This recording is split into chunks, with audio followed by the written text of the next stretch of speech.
Is it sane? Is it possible? Still I ask myself, are we our game? It's not logical, but you contemplate, are we am I?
Hello, everybody. Let's do this thing. England versus Argentina. It's the Falklands War Part 2.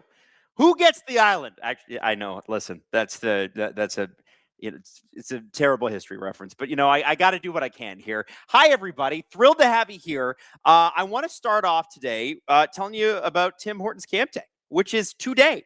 One thing is certain in this game, we're watching a new generation of talent rise up, and it's not just on the pitch. Camp Day is today at Tim Hortons with more young talent to support off the field. Every hot and iced beverage, coffee, sold during Camp Day helps support Tim Hortons Foundation Camps, helping a whole new generation build confidence, connection, and life skills through camp. But hey, you don't have to wait. I mean, you could have done it before, but you could just do it today. Buy a bracelet, pick up a badge, or round up your order on the Tim's app. It all helps youth in your community through camp. Get the group chat ready, get the coffees in, get ready to support Camp Day on July 15th, which is today with Tim Hortons. And guess who's got an iced coffee? And guess who just finished his iced coffee? I had one. And you know who has one right now?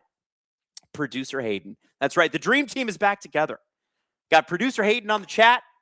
What's up, everybody? Thrilled to have you here. I don't know what kind of an audience we're going to have, because honestly, I'm not sure how many people from SDPN are still watching, but you should be. This is a world-class event. We've only got a couple of games left. I'm kind of actually sad. I was loving when we had 4 games a day at the beginning of the summer. Like, that kicked so much ass. That was amazing.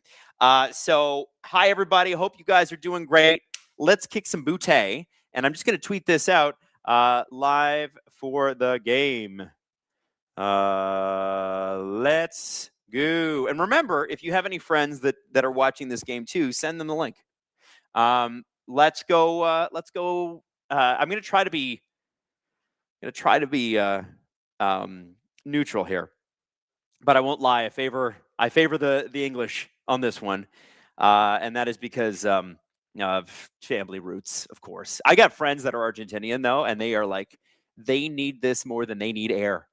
Francois Labelle says Falkland Island War 2. Yes, basically, yes. Adam, your thoughts on the Anthony Mantha signing? I think it's good. It's interesting because apparently, according to Josh Yohe of The Athletic, he told Pittsburgh, actually, I need a 3-year deal, and nobody would give him one. So he's getting a 2-year deal from New Jersey. I think it's a smart signing. I think it was a smart signing last year by Dubas. Bummer that he won't get to stick around, but I guess maybe Nick Robertson is some of the replacement of that offense for Pittsburgh. And I know, like, Anthony Mantha, he's had a weird career, but there's never been any doubt about the talent he possesses. And he's got a lot of speed too. So I think what the Devils are going to do kind of fits what he can do. So I love that. Hayden says it's a decent replacement for not getting Barrett Hayton. Absolutely. And I also want to throw this at you. Steve Yzerman was let go today, and Jesse Blake put out a video about Steve Yzerman being let go or kicked upstairs. I'm still not totally sure on that. What's interesting about Yzerman, before we start this game, is that it happened now. Like, why on Wednesday, July 15th did we make this decision, not on Wednesday, April 15th at the conclusion of the season? I don't understand it. I don't get it. I don't know why, but this is what it is. And the Argentinians are going to have the ball to start here. Chevy says, Yzer plan and era wasted. Thoughts? Honestly, I think Steve could do a great video on that. I should bring that up tomorrow on the show. Yeah. Number 12 says, Adam, how come you don't promote Adam and Jack's podcast? It's incredible. I only found it recently since I don't go on social media. I do promote it. We've talked about it on the show. I think maybe mostly on VIP. Maybe that's why. But yeah, I keep it to hockey here, and then I keep it to Adam Wylde and Jack's on Adam Wylde and Jack's. But they're both great shows. They're both great shows. Francois Labelle dropping 20 SDPN memberships. That means that basically more than 20% of the chat just got free SDPN VIP memberships. Let's go, Francois Labelle. And the game is underway. I have no idea who's going to win this, but this could be one of the most tightly contested games we ever see. It's fascinating that we're getting this kind of a matchup. And at this point in the tournament, every game is going to extra time. Like, I don't know if you guys saw much of the quarters, but everything. It was late and long and whatever. So with France going down yesterday to España, we got a Spanish team, and we got the Spain team in the World Cup, and now we got potentially England or Argentina, not Australia. So a team hasn't gone back-to-back at the World Cup since Brazil in 58 and 62, according to producer Hayden. So that would be Argentina. And Italy did it in 34 and 38. But one of those was in Italy, and Mussolini actually interfered. Funnily enough, kind of like Trump this year. A little less aggressive was Trump about it. Mussolini was extremely aggressive, and it's a very hotly contested World Cup. A lot of people say, maybe they don't deserve that one, but no doubt the Italian team was good. Hilarious. Now, the thing is, I don't think the English have won since, is it in 1956? So this is something where they've been pushing and pushing and pushing for a long time to get back here. They got to get into the finals, obviously. But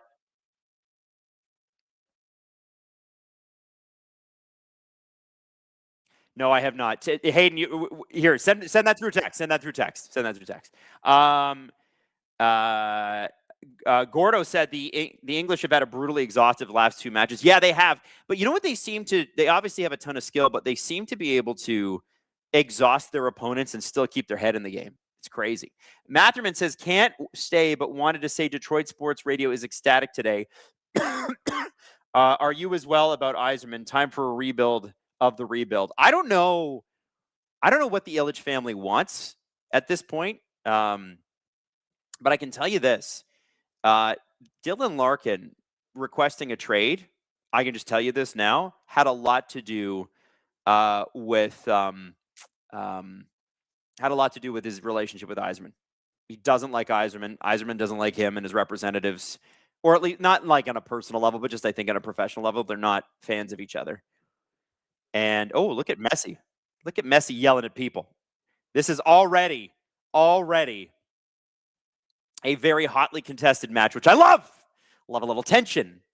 Anyway, I wonder if Dylan Larkin now rescinds his trade request. Very interesting, right? Don't know what it means.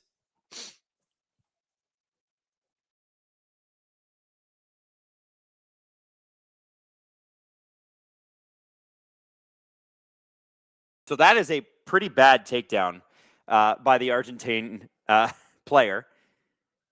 And there definitely was a handball. I think it was Harry Kane. The ball went off his arm. But, handballs have to be, they're a bit at the discretion of the ref, are they not? Like if it just hits your side and your arm's at your side, it's not really a handball. And Messi looks a little fired up too. There was an article, by the way, I don't know if you guys see the English coach, but I think it was the Telegraph in England, posted an article about how the English coach is like, he's a bit like women are obsessed with him in England. He's not the kind of guy who you'd think would be somebody that women would be obsessed with. He's not like a Brad Pitt looker, but apparently he's become like a national phenomena in that arena. It kind of makes me laugh. I also love his facial expressions.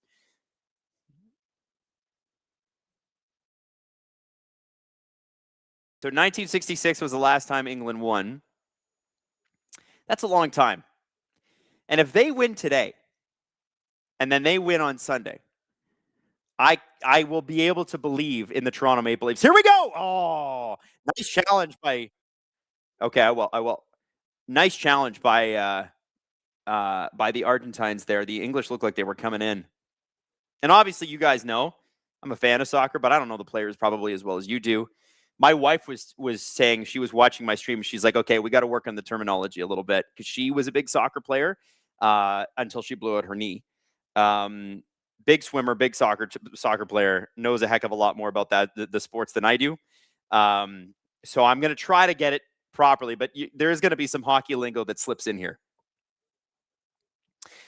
Kay Madden says, as an Irishman, I'm a big fan of my best player, Messi.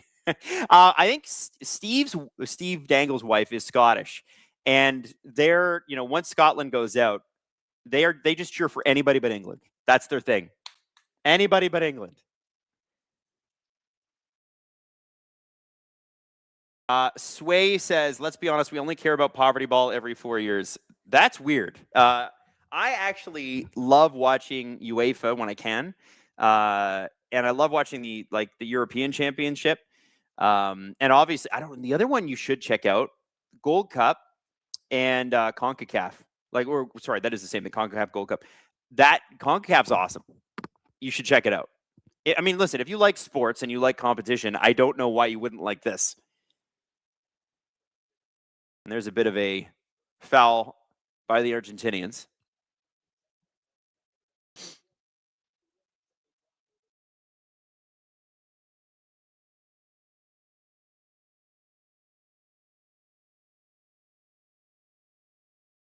I don't know if anybody here, how many of you guys are from Ontario watching here, but it's a very odd color outside today. For everybody else, it's a sunny blue day. For us, we've got an enormous amount of wildfires happening in northern Ontario, and to anybody whose families might be affected, there are some towns that have already been lost. We just want to send our best from SDPN.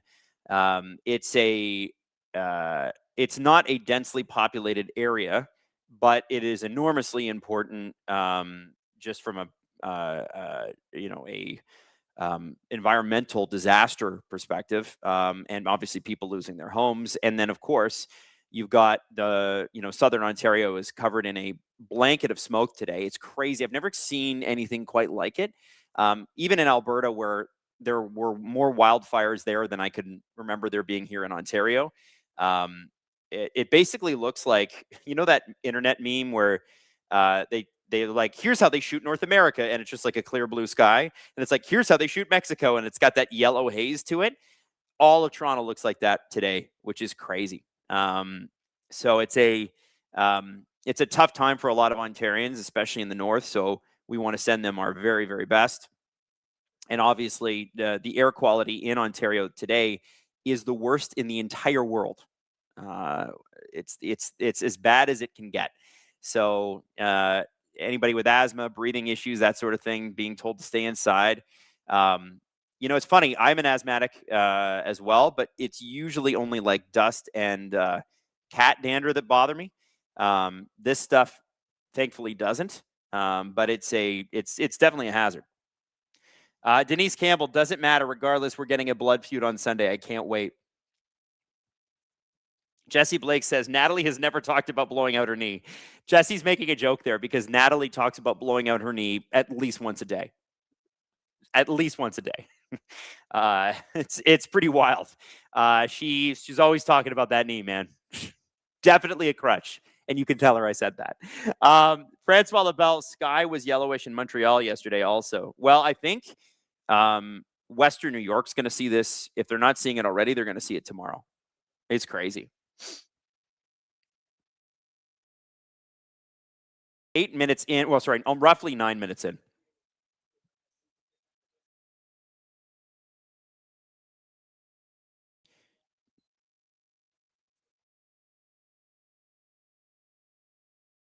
Gordo says, yeah, I would suggest people check their local air quality and take precautions as necessary. I've dealt with the same here in Northern California. Yeah, I mean, that's a summer thing. What's amazing, too, is the guys who drive those planes that dip into the water and then they, grab a bunch of water and then get back out and go and dump it on the wildfires. Those guys are anybody fighting wildfires is man, unbelievable. I don't know if you guys have seen it. It's gone viral on the internet today. There is a train in Northern Ontario yesterday that unfortunately crossed paths with the fire, and the fire actually jumps the tracks, and you can watch it from this guy's iPhone, and it's one of the most unbelievable, harrowing things. And they have to get the train going, but they can't. It's wild. It's something that is unfortunately part of nature, but also there's some human effects that have played a part in this, as we know. So anybody affected, as I said, we're wishing you the best. Now we're 10 minutes in here. Most of the game has been in the Argentine half, but I would say that it's not like the Brits, or sorry, the English, not Brits, very different. It's not like the English have had very many scoring chances. It's clearly a hotly contested game. There's some history within these two countries, obviously on the geopolitical side of things, but also they're two football titans. So Argentina's goaltender bugs you, Hayden? Why?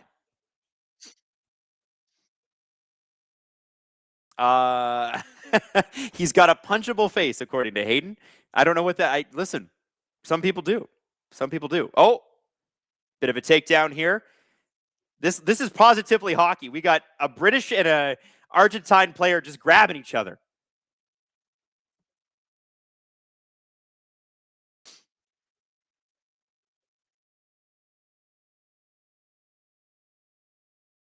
Francois Labelle, like a certain president, I blame Ontario. Keep the smoke on your side of the border. Unfortunately, that's not how it works. Yeah, that's not really a foul. Let's be honest.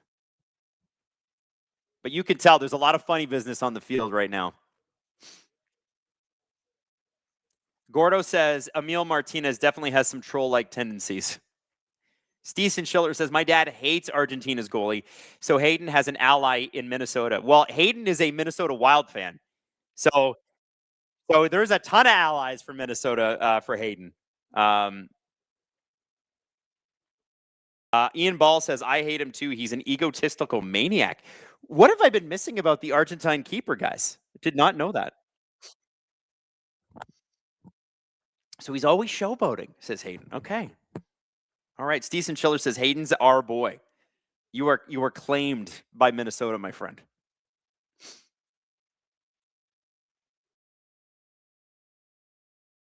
Matthew says, Adam, early thoughts on the Yzerman situation. Well, I gave them about 10 minutes ago, but I'll just say this. My main question is, why did it happen now? And, did the Dylan Larkin trade situation lead to this? Obviously, there's a younger member of the Illich family controlling things. This should have been done 3 months ago.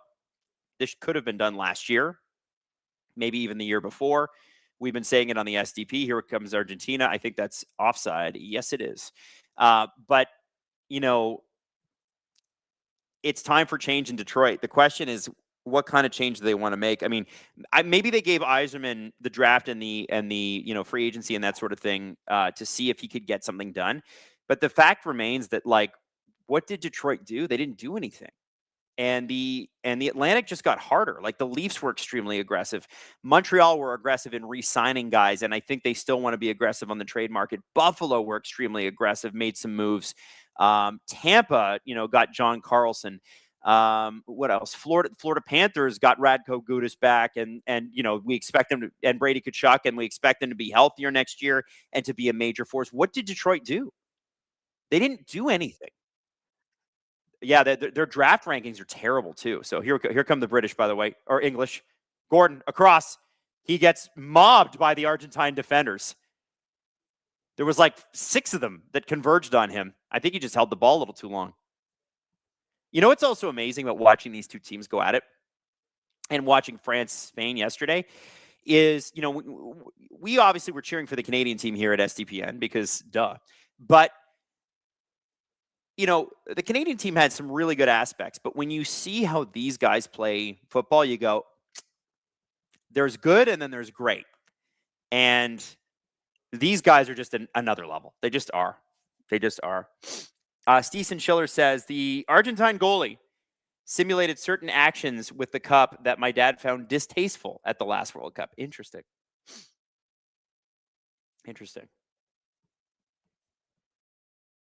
Matthew said, don't worry, though. Buying high on Victor Arvidsson will solve all their problems. That's right. They did sign Victor Arvidsson to $5 million a year, man. That is, listen, he had a great year in Boston. And I like Victor Arvidsson, the player, but that's a guy with a lot of injury history. He was great in LA until he wasn't. He went to Edmonton, was not good there. Yeah, it's if that's the best you can do, the team's not getting better. And, maybe it makes sense to trade Dylan Larkin anyway. Rebuild. Like, you would be if Detroit actually committed to rebuilding, they would be the only team in the Atlantic selling. And that might be the market inefficiency. That might be your edge. Keep Raymond, keep Seider, keep Edvinsson, right? Do a quick 2-year. Fall to the bottom, be bad, sell assets, and then sorry, not sell assets, sell, accumulate assets, come back quick. You can do it. Especially with the cap going up, you can do this. I mean, I don't know. Lily says, hey, I'm here because Fox is atrocious. Man, I've been hearing about these Fox broadcasts all World Cup. Guys, for our American listeners, what's going on? Everybody's complaining about Alexi Lalas. Can I just ask, like, what's been going on? Because I've been seeing some clips, but, like, mostly it's like, the only clips that we see that really go viral are Americans still hate Jesse Marsh clips. But, like, what's going on with the Fox stuff? People are saying it's terrible.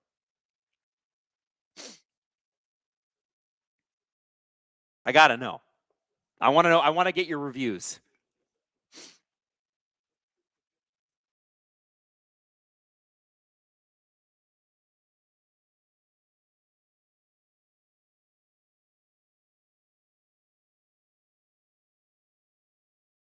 All right, here we go. I think the English are going to get. Oh no, it's going to be a goal kick. I think the English thought they were going to. Oh, there's Mick Jagger. Mick Jagger looks good, man. Do you know that to prepare for tour, Mick Jagger works out like 3-4 hours a day? Guy's like 80. Isn't that amazing?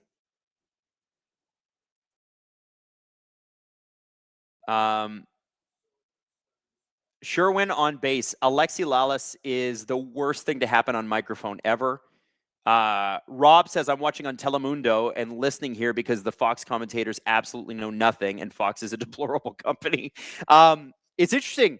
Telemundo, apparently the Telemundo audiences are exploding because some people, even if they don't know Spanish, don't want the boringness of the very North American, very white way of commentating, which is don't give you any emotion, which is something I've complained about for years. I want commentators with emotion. I'm not interested in guys that are like, oh, I'm captain neutral and I don't get excited about anything. I think it's just awful for any sport, but especially local broadcasts. That guy rocks. John Forsling's amazing.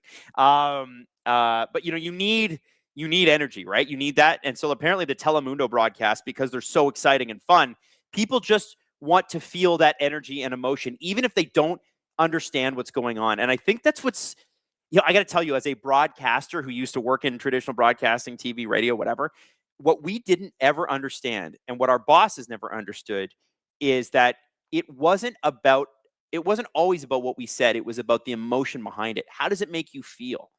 And Telemundo and really any language broadcast outside of English, there's the first shot on net for the English. We try to beat that out of our broadcasters, and I don't understand why. It's part of the reason I get so frustrated with Hockey Night in Canada. We come back, it's the first intermission, and man, it's been an exciting Saturday night game, and you get sometimes you get a fun panel, sometimes you get just an absolute fart. And it's not that the talent isn't there, it's that they're not encouraged to go at a debate, right? I want my on-air broadcasting to match what's happening. And in fact, if the game's boring, I need the broadcasters to carry it. That's my thinking. Also, Telemundo are taking in some viewers because they don't go to commercials during hydration breaks. Well, that's fair. That's fair. Yeah, that's what Hayden said. Inside the NBA, it's the pinnacle of intermission content. And what do? They argue with each other. British coverage is the best, says Johnny. Oh, need to be Kate, Thierry, and Zlatan. I've seen some Zlatan clips, and he's been great. What else we got? Alexi Lalas, he's an idiot who's only there because he's American and supports for-profit soccer programs, which have ruined American soccer because companies are greedy. Yeah, he's like, isn't he like pro making children pay as much as possible for the right to play soccer? That's a great way to grow the game.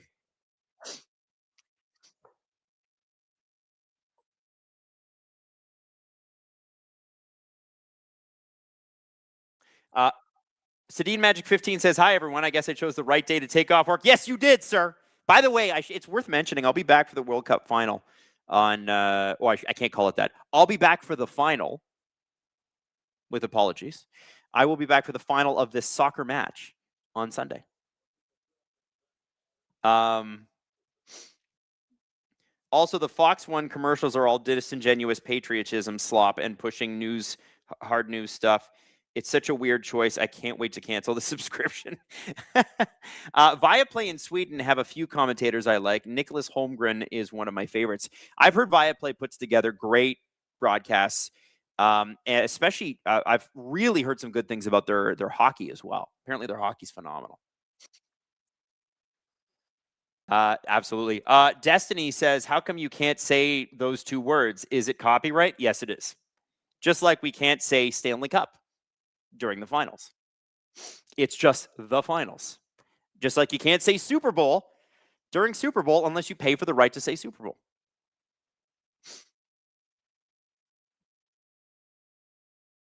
Pretzel Hunt says, we call it the football finale for those hardcores. Well, that makes sense. Ian Ball says, the game is this weekend. If so, y'all better be here. Yes, so France is going to play this weekend. They're going to play the loser of this game to see who finishes third and fourth in the World Cup. And then we have an Argentine player on the field faking an injury. Yeah, okay. I guess he got some cleats, but he's fine. This is not a big deal. He got stepped on, I guess, a little bit. All right, fine. I'll give it to him. But yeah, and Jesse says we got a prize during the stream on Sunday. So there will be the Saturday game, which I don't believe we're streaming. The Sunday game, which we are streaming. I will be streaming that one. So I will see you here.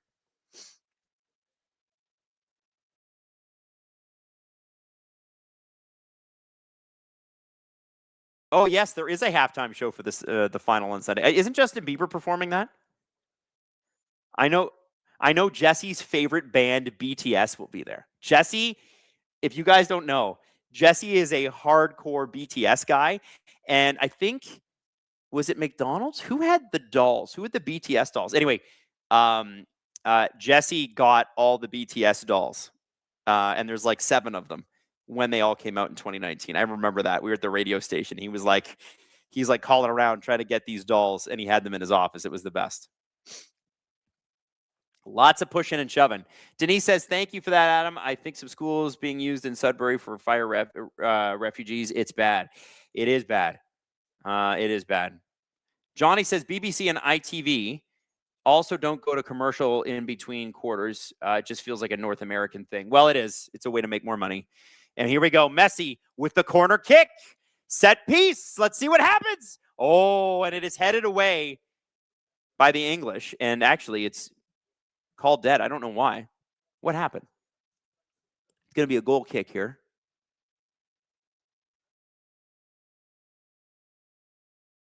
Okay, so Pickford was brought down. And so that's a foul. Oh, and now we go to the hydration break. Speaking of. Oh, Jesse gave away the BTS dolls. I thought you kept them, Jesse. I thought we had more dolls to give away, and then you kept 7 of them. But anyway, Jesse, big BTS guy. So you know he's going to be dancing and singing. I wonder if they're going to bring out Halsey, because they had that. I remember at that time, Jesse and I were working at Virgin Radio, and they had that song. I think it was called Girl with Love or Boy with Love with Halsey. I wonder if they bring her out. It'd be kind of fun.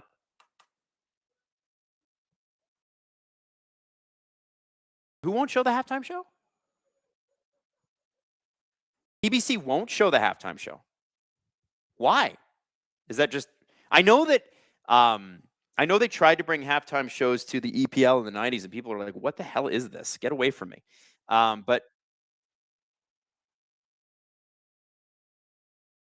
Okay, here we go. Syed says, who would you want Spain to face in the final, and who do you think wins? I know my answer. Viva la Roja! Viva España! I'm going to say I would love a Spanish-English match. And the reason I say that is it would be, there's so many great historical jokes you could make. You know, Spanish Armada, that sort of stuff. Trafalgar, Battle of Trafalgar. These are all British victories, by the way. So it would be amazing if it was a Spain England World Cup, or not. It would be a Spain-England final. I can't call it that. It would be, yeah. Winner gets Gibraltar. I love that, Hayden. In fact, but I don't think the English are giving that up anytime soon. It's been 300 years. Yeah, so I think that would be fun.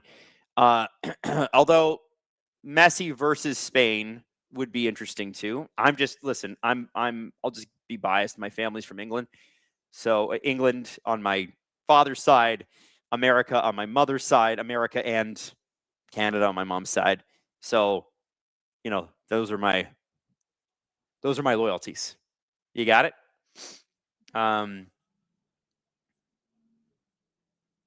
Now, I don't know enough about football or soccer in general to know who would win that final. Like, is Spain going to be favored whoever they play?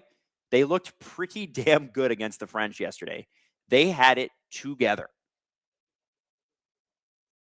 Like they were, I don't know. That Spain, like France looked very strong throughout the whole tournament, and they made Mbappe look like just a normal guy. Lily says, as someone who watched most of these matches, Mexico-England was on a level and this tournament has yet to match. That was such a great game.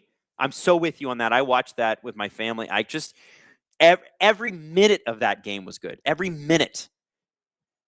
Argentina here just had a quick opportunity. Alvarez sort of put it out. Messi. Spain has only surrendered one goal this whole tournament. Okay. Good luck. Good luck to anybody playing Spain then. Wow. This might be their year. Jesse says, my money is on Spain winning. Jesse Blake, that is. And Jesse is a part-time bettor. So I would tend to trust that. Adam Alfredson says, the halftime show is too American for me. Here's the thing about the halftime show. It's in America. I mean, it was partially in Mexico and Canada too, but it's in America. Wouldn't you do an American flavored thing in America? Like what's the controversy there? That's something that is very American, is a halftime show. I don't know why people are hating on it. It's in America. That's where the final is. It's in America. They should be doing, that's what they're known for. I don't know. I don't it doesn't bother me. Chevy says Spain is an absolute wagon, but France had a terrible plan going in. Pretzel Hunt says Bieber belongs to the world. So is Justin Bieber performing? Because they're so it's interesting because the promos with Chris Martin and Elmo are Madonna, BTS, and Shakira, and they're not mentioning Justin Bieber. So maybe that was a late addition. But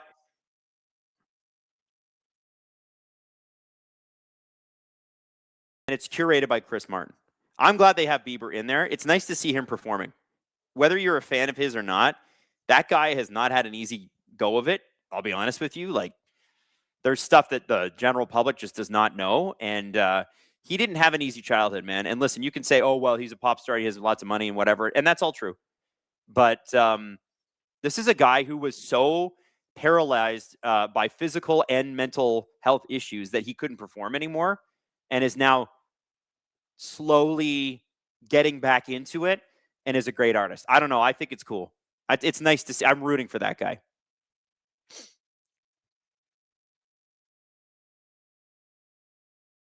Brodeur Hall of Fame, England looking for a first victory in U.S. in 250 years. Now, that's funny. That's funny.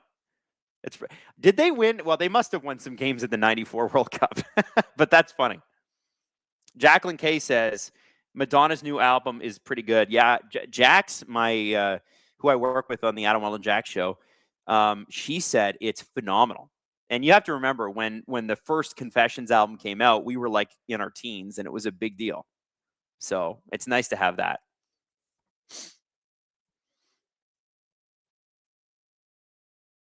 Argentina kicks it in a little too far. Looks like it's going to be the goalie.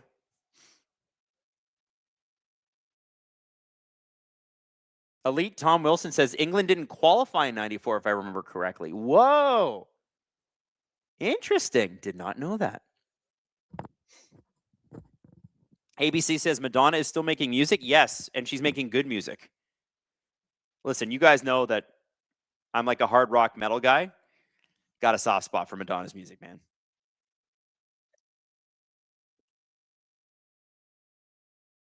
Hayden says it's not that she made music, it's that it's good. That's shocking. It's, you know, it's true because it's harder as these artists get older to write great music. It's just hard. It's hard to stay relevant. Jake says also Shakira doesn't age. That's true. She does not age. And I bet Shakira is going to be cheering for England because remember, she got into that huge spat with the Spanish government about her taxes. And they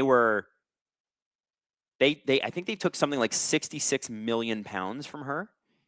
and then she challenged it, and she recently won, and the Spanish government has to pay that 66 million euros or pounds or whatever it is. They have to pay the 66 million euros back with interest, and they've had it for like 4 or 5 years. So I'm just saying, like, it's it's a lot of money. It's a lot of money. Yeah, she's not doing the World Cup for the money, no, but I think it's great that she'll probably be. I think she'll be pro-English on that one.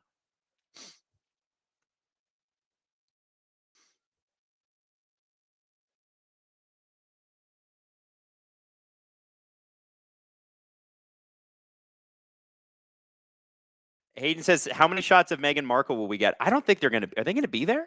You think they'll be? Yeah, I guess it's in America. Yeah, they'll be there. But the other royal family members will be there too, won't they? Like Prince or King Charles will be there, right? If England goes.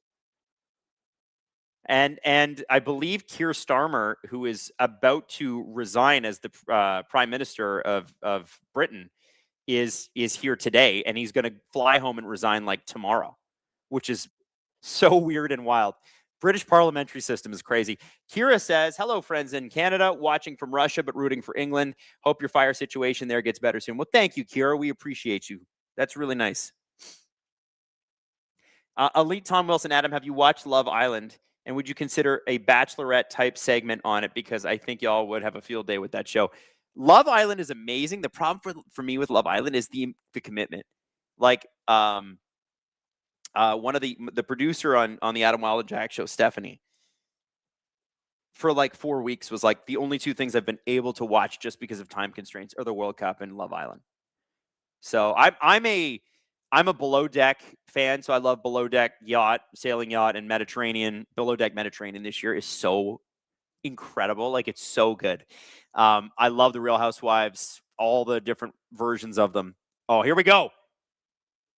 Great play, but the Argentinians break it up. The English are pressing yet again, but they have yet to really convert or really get a great scoring opportunity. Goal home for both teams, Hayden, for sure. We're a neutral broadcast, even if the broadcaster himself is not the most neutral guy in the world. Anyway, I love reality shows, and I know that Jesse loves them too, because I know that his partner Gabby is really into them, and I know Steve watches them too because his wife, Mrs. Dangle, also watches them. So I know that they listen. The boys on the SDP know a lot more Bravo reality than you would think. Just saying.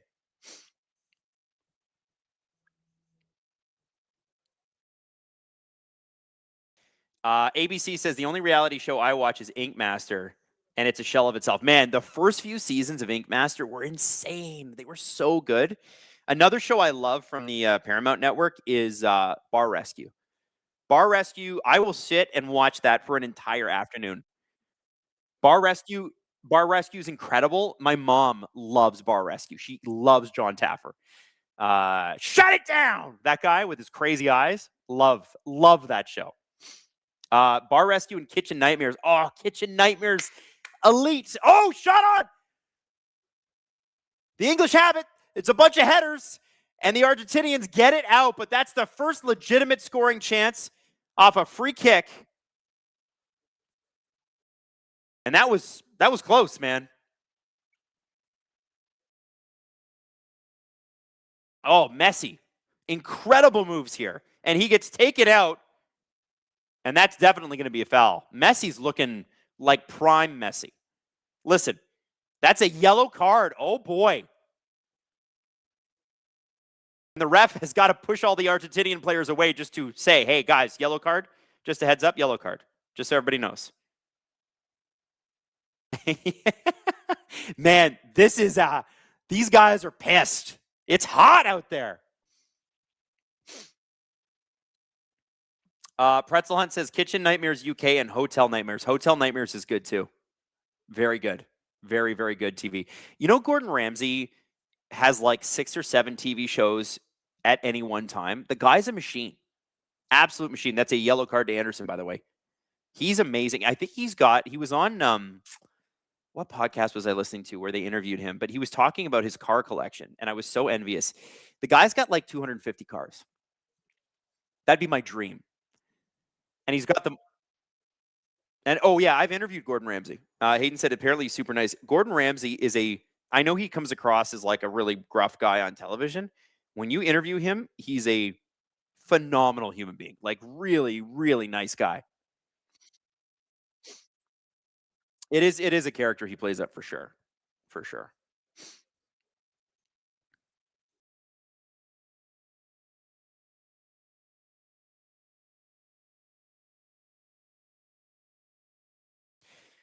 Hyla Blaze says, this is nonsense. Messi gets anything that touches him turned into a yellow. Get up and play. I mean, I think he sort of got run over there. Like that one, I can understand what you're saying because, oh, what a shot! And it just goes wide. Wow. Argentina, furious right now. Furious that there's not a foul on this. They say it was touched. It was not touched. Ref makes the right call. That was a hell of a shot. Just a couple feet wide. Kira says, do you know that Argentina is getting the lowest rates of foul calls against them? They are getting 5 fouls in their favor for every foul against them. Wow. Well, I could see why people might be upset about it.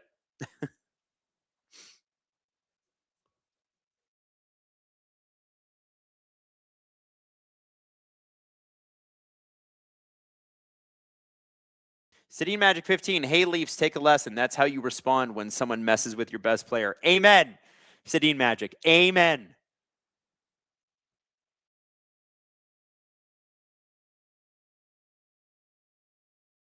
Destiny says this is why a lot of people don't want Argentina to win. Well, that and other things, but yes.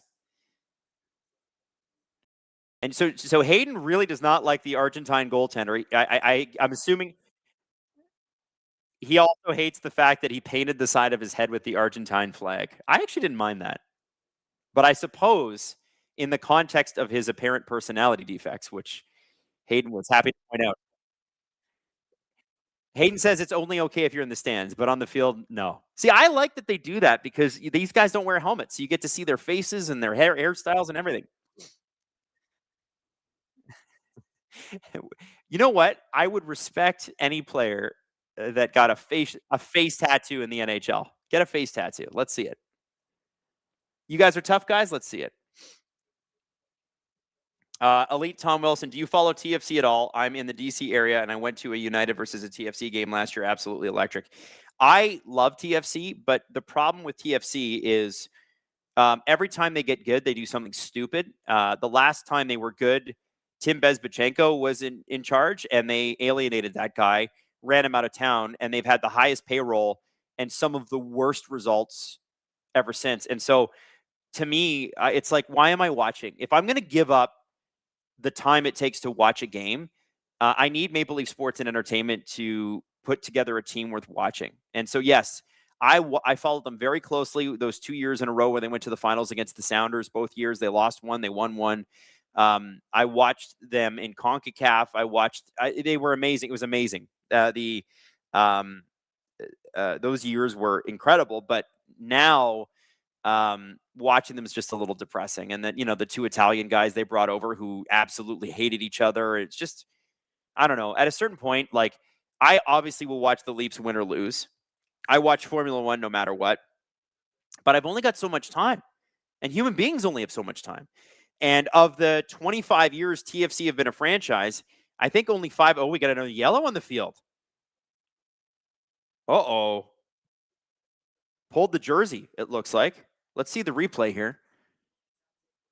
And that is an Argentine yellow card. Those are rare. That doesn't happen much. I do like ref cam. I think the ref cam is so much better than the NHL ref cam. Ref cam in the NHL, they put it on the helmet, which means you can't see anything. Ref cam in this league is on the chest. So much smarter. You can actually see the play.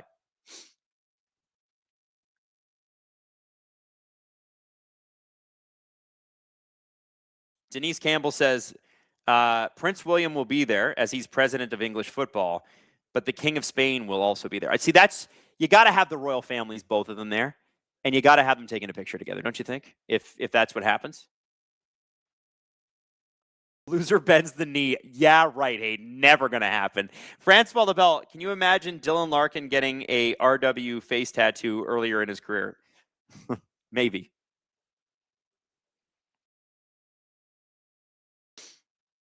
Ref cam is eye level, no? Oh, yeah, right. It's that, it's the thing at the eye. You're right. But there was one on the chest. Was that the hockey one then? Is that what I'm thinking about? That one was cool.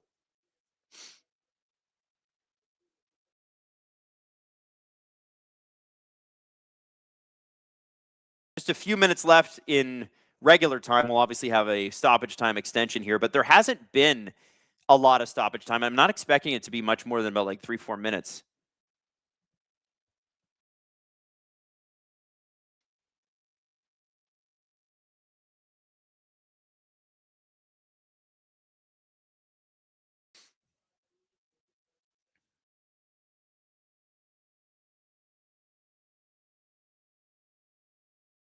And the English challenge. What's that? Olympics did chess cam. I loved that. It was way better. It was way better.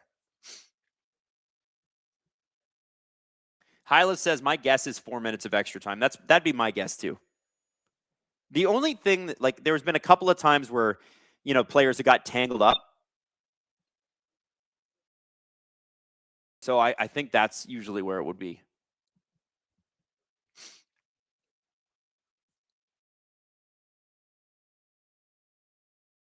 User GH says, how did you find the tournament until now? Honestly, and the one thing I can say is I have watched the World Cup since since I really started to come into my own. Like, I didn't come from a big soccer family. I definitely didn't come from a hockey family.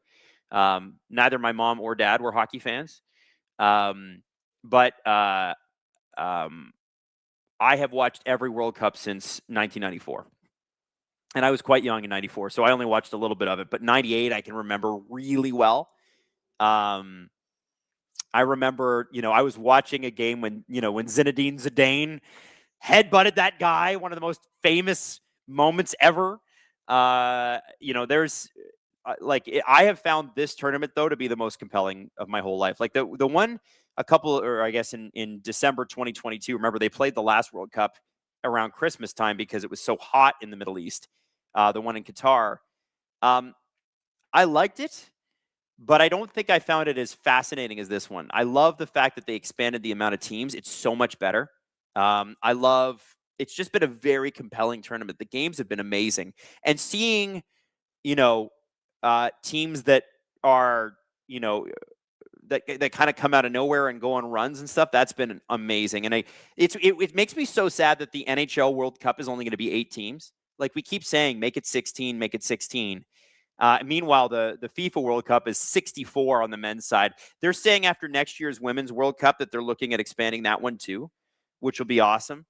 I think the more teams, the better, because it opens it up for, first off, more games, which is always good. And second, it just gives you more to talk about, more to think about. And sometimes teams go on like fairy tale runs. That's the best part.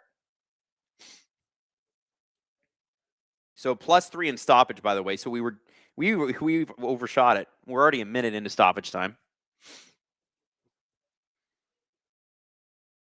Yeah, the long answer to a short question, I've absolutely loved the tournament. I think it's been amazing.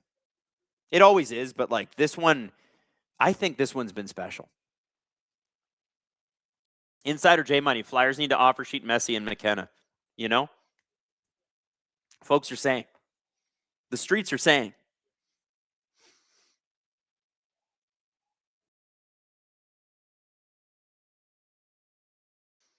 Renee says, hi, Adam. Hello, Renee.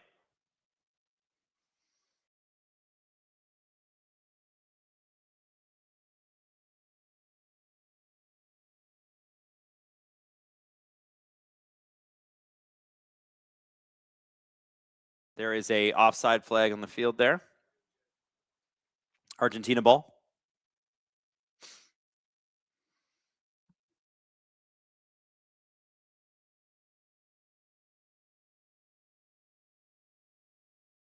Ronaldo's coming to Toronto. He likes it here. LOL. Man, imagine Ronaldo joining TFC. I mean, he does like Toronto. Maybe we've won him over. Can you imagine? Who cares if he's good? Just put him out there for like 10 minutes a day. At what age is that not fun anymore? I think we're getting close there, Tim. Or Hayden. I called you Tim because I recorded with Tim earlier. Well, isn't he 41 right now? But so if you could get him now, and you're using him as a guy who comes in late game. Oh yeah, that's a foul. If you could just for a marketing ploy, like that would be very cool. That'd be very cool. Is he leaving? Do we know if he's leaving Saudi Arabia? Like, is his contract up there? Plus, the Portuguese community in Toronto would absolutely flip if he came. Like, they are strong and they are mighty. And they would you can imagine how many fans there would be. And imagine getting a TFC jersey with Ronaldo's name on the back. That'd be wild, man. That'd be crazy. Apple iPhone 17 says, doesn't he make like $100 million a year there? Yes, he does. Yes, he does. But like, once you've made that kind of money, like at a certain point, it becomes not about the money. By the way, we're at halftime. At a certain point, it's like you've made the money now. You've already made the money. Now, what do you want to do? Do you want some fun? I think you'd have fun here. I think you would. Gary K said Sid 60 would poop himself. Absolutely. In the best way. I would love to see Sid's reaction to that. Now, I should mention to you all that today is Camp Day, and they are the sponsor of this here program. Tim Hortons Camp Day. One thing is certain. In this game, we're watching a new generation of talent rise up, and it's not just on the pitch. Camp Day is back today, and it's going to help more young kids get to camps and play on the field and all the things that we loved about our childhood. That's what Camp Day does. So every hot and iced coffee today. So if you're at home right now, you can order it on the Tim's app, or you can go out after this and get a nice late day jolt. It supports Tim Hortons Foundation camps, helping a whole new generation build confidence, connection, and life skills through camp. But hey, you don't have to wait till July 15th to help. Well, actually, you do, because it's July 15th today. So this is the thing that I was supposed to read in the days coming up, which I have read. Just buy a bracelet, pick up a badge, round up your order on the Tim's app. It all helps support youth community in our through camps. Get your group chat ready. Go get your coffees and get ready to support Camp Day today until the end of the day. If you can help out, that would be phenomenal. We appreciate you. And Tim Hortons continues to do great things for the community. We love them. So I'm going to take a quick breather here, but I'm going to be back for the second half. Hayden, what clip are we running in the meantime?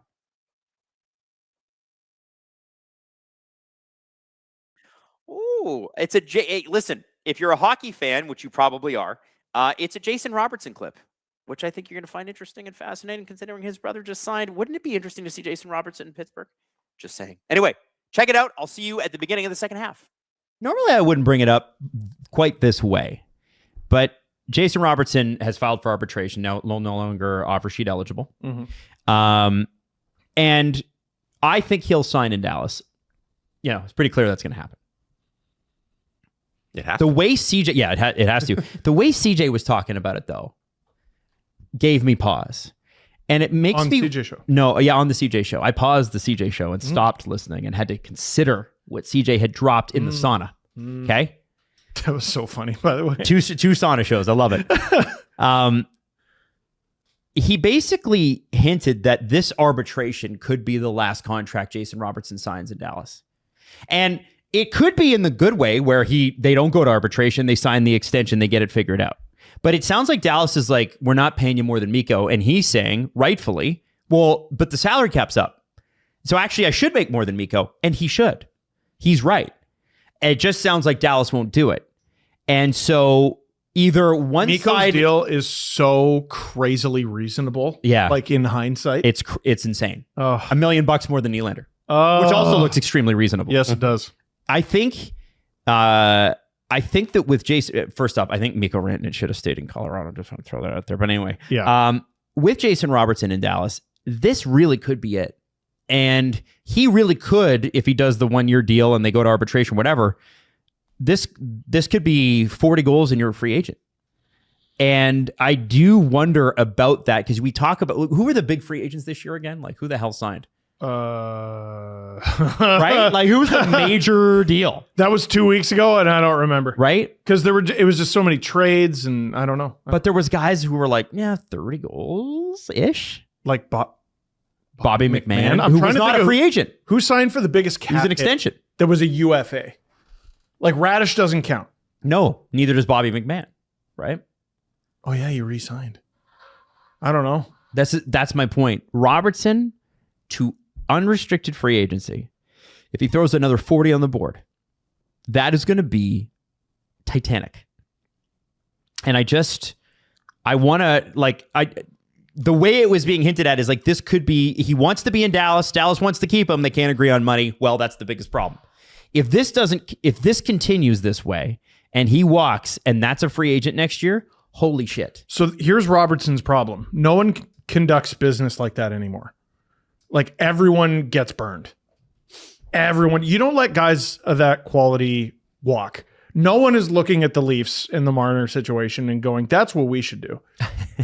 Right? Yeah. And the Tavares thing all those years ago, the Leafs losing Hyman, JVR. Like you were an advocate of this for years. You were like, all this own rental shit. Oh, it's bullshit. It was the Leafs sucking on their own farts. It was the worst. I cannot believe that the Leafs let guys like Bozak, Van Riemsdyk, who else left? Gardner left in free agency. All of those guys should have been traded with a year left. They had a deal in place to send JVR to the island for Travis Hamonic when Hamonic was good. I don't remember that. But then I think JVR blocked the deal. I think that's what happened. I don't remember. Well, they were looking for a right shot guy, right? And Hamonic was a analytics darling at that point. You have to remember, this is not Ottawa. It's a long time ago. I think you can't. The Leafs. One of the most underrated things about the early Dubas Leafs is the squandering of those assets. You need to move off of those guys if you're not going to re-sign them. I mean, look at the way everyone's talking about. Sorry, Hayden, Minnesota. Like if they don't get Quinn done, they'll get Quinn done. I think they're going to get Quinn done. But if they don't, they're going to look stupid, and that's what everyone's saying. Like, oh my God, imagine you don't get Quinn done, right? And that's his leverage in these negotiations. Well, he's also a UFA and the best defenseman in the league. Than one guy. Yeah. But look what Colorado did with Rantanen. Now, I don't think they should have traded him, obviously. But they did the second best thing, which was, we're not sure we're going to be able to get this guy at a number that we like. Yep. So we're going to trade him and get quality for him. They did. They got Marty Necas, who's very, very good. Jack Drury, who they then parlayed into two guys, and also got a year and a half of service out of Jack Drury or whatever it was. Carolina's like, let's give this a shot. They ended up somehow miraculously turning that into parts of the roster that ended up winning a cup and trading him, right? So I just don't think that's the way business is done anymore. I'd be shocked if the Stars let him walk. Like, the way this works is you get traded, even if the deal stinks, to a team that you're willing to sign a long-term extension with. And the Seattle extension, $125 million, he's turned it down. Don't be surprised if that next team that he's willing to go to, which is probably Florida, Vegas, maybe Tampa, don't be surprised if the deal is a little less than that because he wanted to go there. Brady and Matthew Tkachuk to Dallas for Jason Robertson. It's a copycat league, but it's also just that is what makes sense. Teams started looking around the league and going, why are we okay with getting ripped off? Why are we okay with... Yeah, Toronto Maple Leafs of 2017, 2018. Why are you okay with that? Yeah. Like, okay, you're the Dallas Stars, right? You had that crazy, I think it was 2017 draft. Yep. Where you get Robertson and Ottinger out of the first round. Crazy. I think that's what it was. Robertson might have been a second rounder. Ultimately, you have nothing to show for it. Nope. Right? You did appear in the Stanley Cup final. I'm not saying they've been bad, right? But you feel better if you win a cup. Yep. You spent all these years developing this guy. He had a number of good seasons for you, and he's just going to walk. No, this is a league where you have your cake and eat it too now. You got to move on. You got to be smart about it. So Dallas is just going to they'll either keep him or they'll get better, which is pretty sweet. That's my assumption. This is a guy in 62 playoff games has 23 goals, 52 points. This is a all-round performer all the time. His goal totals since coming into the league full-time, 2020 and 2021, that season was abbreviated, so 51 games, but he had 17 goals. Then he had 41 and 74, 46 and 82, 29 and 82, a little bit down, 35 and 82, 45 and 82 last season. So he also was an Iron Man. Yeah, he's one of the best goal scorers over that half decade. They're not going to lose him for nothing. No shot. That's not how the NHL works. Now, with Lane Hudson, and this is where I'm going to go to Jesse, we were like, hey, it's not looking good. His dad's doing podcasts from a car. This is crazy. Yeah. And inevitably, as you mentioned, you were like, hey, this deal's going to get done. I was like, I don't know, Jesse. And then they settled for way less money than they should have. And he's definitely getting underpaid by like $5 million a year, but still generational wealth. Jesse, Jason Robertson, is he staying or is he going? Do you think they figured this out? Yeah, this is purely guessing because I don't have inside info on like what Jason Robertson's thinking. Tell us. But Steve, you're right in that like this doesn't happen. No. Where he's just going to sign this thing and walk. I think Jim Nill's too smart for that. Like they're not just going to, bye Jason Robertson, this is the end of it and let's move on. So I think the most likely scenario is a trade to somewhere he wants to go with that extension in place with the new team or an extension in Dallas. Like those are the one of the two. If you I think there's only two options. If you get ripped off, you get ripped off. But Right. like, okay, I know a lot of Rangers fans hate the Artemi Panarin deal. You got some picks. Liam Greentree's a very legitimate prospect.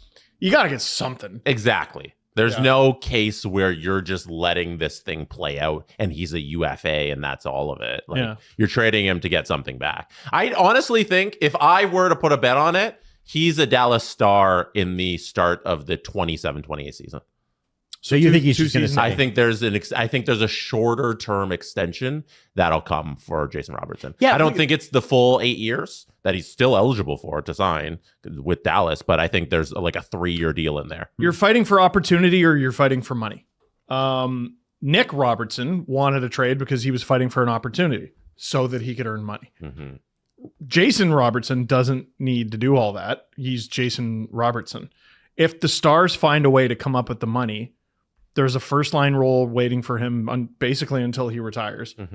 I think, I think this gets done. Yeah, I just don't think it's the full max. Like, hey, here's 8 years, $120 bajillion. I don't think that's happening, but I think it's some 3-year deal, and you make him happy for now, and he plays it out, and then after that, he's probably gone. You know, after all of this, but like. There's no confusion about what type of Jason Robertson you're going to get and what player he is at this point in his career. A lot of these contracts you're seeing play out, even Leo Carlsson, there's still questions on like what he's going to be at 26 because he's not that age yet. You know, you're still buying those years of speculation, even though we all think and know he's going to be pretty good. Jason Robertson's here. You know what he is. Scoring 40 plus goals every single year. You are paying for that because you are getting that. If I'm Jason Robertson, there's no reason you shouldn't be offering me that contract. Oh, yeah. 18 times 5. He scores a goal basically every other game. Yep. 456 games, 213 goals. And has for multiple years. Yep. Like there's more proof here than a lot of the guys you think are more deserving of that money because on those, it's still the mystery box that might be a boat. Yeah. Here is a boat in front of you. What? This is my number. Why should I make less? Go. So right here, the stat sheet. I guess that's what arbitration's for. Yeah. Let me ask you this. Is there a chance somebody gets desperate this summer and goes, you know what? Screw it. We'll take our chance. We'll Kawhi Leonard this. We'll trade for him. Try to get us over whatever hump we're trying to get over. And we'll try to sell him on staying. So that would be up to Jason, though. Does he have trade protection? He has full no move. That's why he didn't go to Seattle, right? Oh, no. I thought it was that he wouldn't sign the extension. But okay. All right. Right? Let me double check. But I don't know if he's eligible for it, Jesse. Well, he wouldn't go to Seattle because... So, okay, they offered... remember when the story broke? I don't think he's got trade protection. He's out of contract. He's an RFA. He has no trade protection. When you're out of contract, you have no trade protection. I think Adam's right. Is that? Yeah, if you don't have a contract, how could you have protection? No, but it was Right. Seattle going, well, we're not going to do it. Yeah, they wouldn't Because do he it because wouldn't- he wouldn't sign the extension. Okay, so he's eligible to be traded wherever he wants. Wherever they want to trade him, they can trade him. Okay. But look at it from his perspective. We're looking at like he wouldn't sign the extension. Mm-hmm. Let's look at it like that extension's not enough. Like based on everything that's happened. Right. Why am I signing Hayden? I'm sorry. Why am I signing for less than Kirill Kaprizov? If I think I'm You're a better younger, player, yeah. you score more goals. Kirill's where the offense goes, though. Yeah. He drives offense more than I think Jason. And this is not a slight at Jason Robertson. Kirill is the offense. Kirill's got Jason more is star part power. of the offense. Yes. Yeah. Yeah. But also it's a year in the future. Yeah. Give me my money. Yeah. I would take Kaprizov over Robertson. So would I. No. You're not looking at this like him though.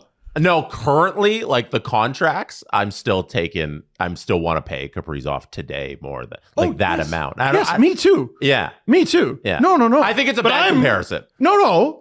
Not if I'm Jason Robertson, it's not. Sure. No. Me? yeah. Oh, who would I rather have? What do you think? I'm on drugs? What the Right, Kaprizov? right. But if I'm him, Yeah. I'm absolutely asking for that. Totally. Or the Yeah, Carlson you deal. want to ask for that. Which is totally. more per year, but fewer years. Yeah. No, it's fair. It's That's what I'm asking for. If I've already said no to over 15. Well, and Dallas doesn't like the idea of trading him without an extension in place because it decreases the value of what the trade might be worth. But Dallas has got to make a decision here on what they want to do, kind of like what they did with Maverick Bourque. Would anybody in the NHL not do that Maverick Bourque deal 10 times out of 10? If I'd known that was available and I'm a Leafs GM, I'd have been like, fuck. That happened in the vortex of July 1st. I have no idea what that trade was for. I'm not even 100% certain where he went. Was it Nashville? Nashville, and he's re-signed there for, I think, 6 years. He was traded for, along with Lyubushkin. Remember, he's an RFA, Lyubushkin's money, to Nashville in exchange for a 2027 second. Hello, everybody. We're back. Okay. I'm there wasn't very much going on the offensive side. Kind of a battle here. Everybody's being a little bit careful. This is being played in Atlanta, by the way. It's got to be just cooking in there. I know it's a temperature-regulated stadium, but you got to remember there's like 60,000 people, and it's Atlanta. I don't know. There's only so much air conditioning can do, is my point. It's 30 degrees Celsius where, Hayden? Oh, in Atlanta right now. Okay, there you go. All right. The English will have the ball to start. We're going to see what happens here. All right. I'm not going to lie to you guys. I have just an absolute screaming headache right now. But I'm still having fun. I don't know what's going on outside. I think there's just a pressure change. Maybe some rain coming in or something like that. I always get those. But, man, my head is just, pain. So I took a little Advil. And we'll see if that solves things. Pickford's got the ball. He's just waiting. No goals for either side. Barely any shots for either side. See how it goes. Okay, they're going to redo this, I guess. False start.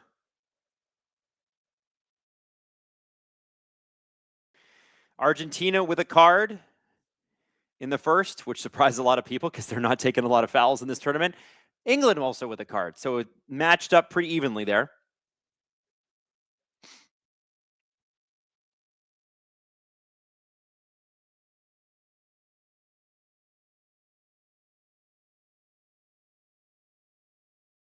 Kind of have to wonder how both teams are going to come out in this second half. Are you coming out aggressively, and are you confident enough in your goaltender and your defense to cover you? Or do you continue doing what you have been doing, which is just a safe sort of thing, both teams waiting for the other team to make a mistake? Both teams have not seen many mistakes from their opponents. Are we going to extra time?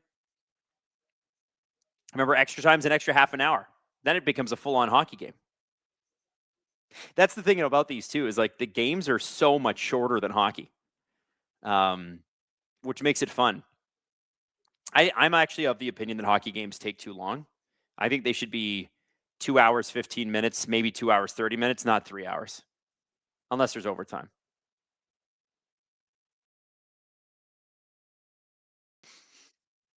How would I achieve that? I would get rid of 2 commercial breaks in each period. There's a commercial break every 5 minutes of play in hockey. That's outrageous. 14, 10, and 6. Is that what? Yeah. Oh, here we go. Alvarez. Oh, saved by Pickford.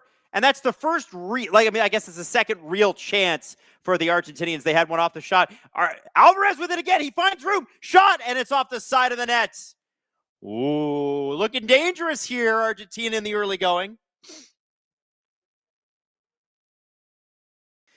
Apple iPhone says commercial breaks. That's the moneymaker. See, I would make the middle commercial break at the 10-minute mark of each period longer so you can get up, go to the bathroom. And if you make less inventory available, you raise the price of it. But the NHL has not done that in the past because in smaller American markets, you can't raise the price. They just won't pay it. But I think as the sport grows, they might be able to do it. They are so many commercial breaks in hockey. It's outrageous. It's too much.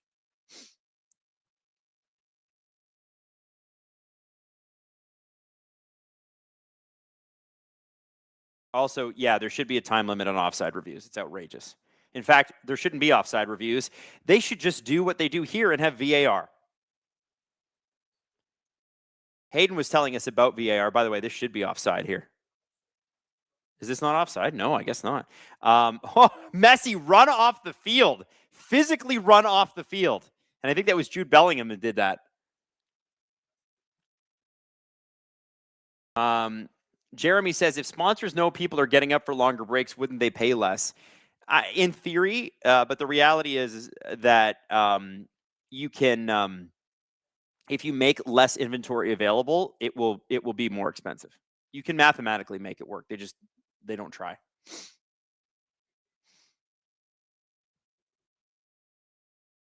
Also, Hayden was telling us about VAR technology, and apparently what soccer has is they have a game that is a computer game essentially happening with all these players as the play is happening, and that's how they can get to a VAR decision so quickly.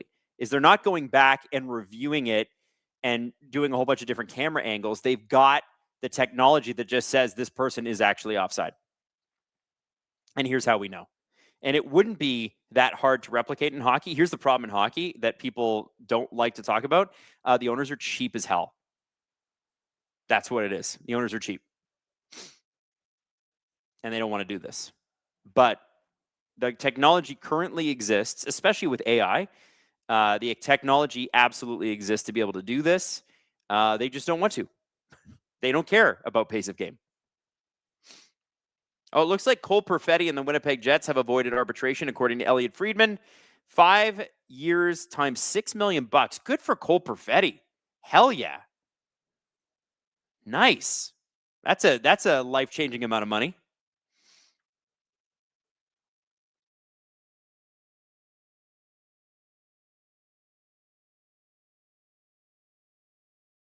Kane, who's been looking great all tournament as well. The stars have really showed up. Messi and Haaland and Bellingham, and they've really, for their teams, the stars have really shown up this tournament, which obviously makes the World Cup so special, right? Oh, British player or English player brought down there. No call. Oh, Bellingham and Gordon ran in, and it looked like they might have been able to make a steal close to the Argentine net, but not able to happen. TMB Sports, Adam, you missed my super chat. Did I? I apologize. I did not mean to. Where are you? Oh, England won the World Cup in 1966. The Leafs won the Stanley Cup in 67. If England wins the 26th World Cup, can the Leafs win in 27? Yes. Oh, we got a yellow card. Yes, they can. Yes, they absolutely can. Let's go. Go Leafs, go. What do we have here? It's Bellingham. Oh, the... Okay, well, when you put your arms around somebody, yeah, that is going to be a yellow card. That's funny.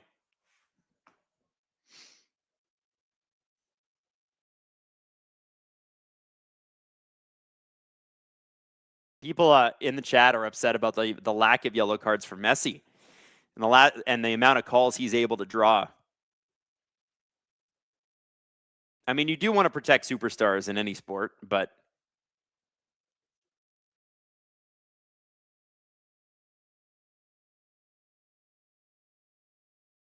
I don't know if not calling yellow cards that he's created is the right way.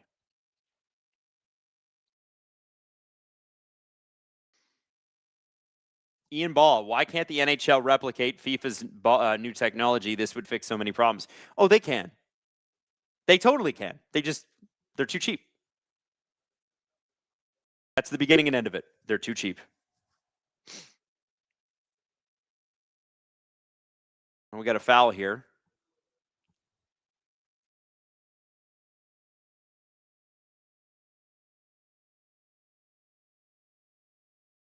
Elbow to the eyeball, it looks like. That can't feel good.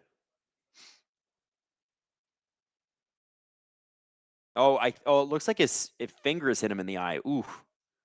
Okay, that doesn't feel good. We don't love that.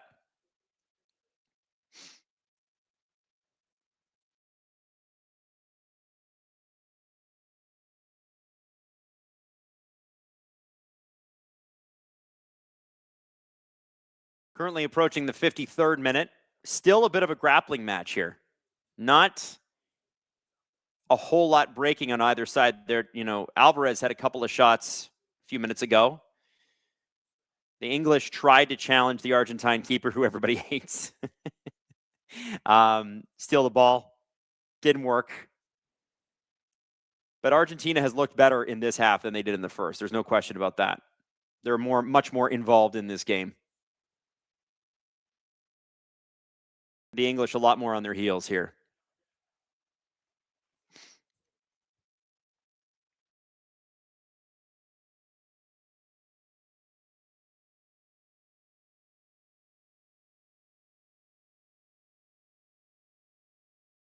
And that ball meant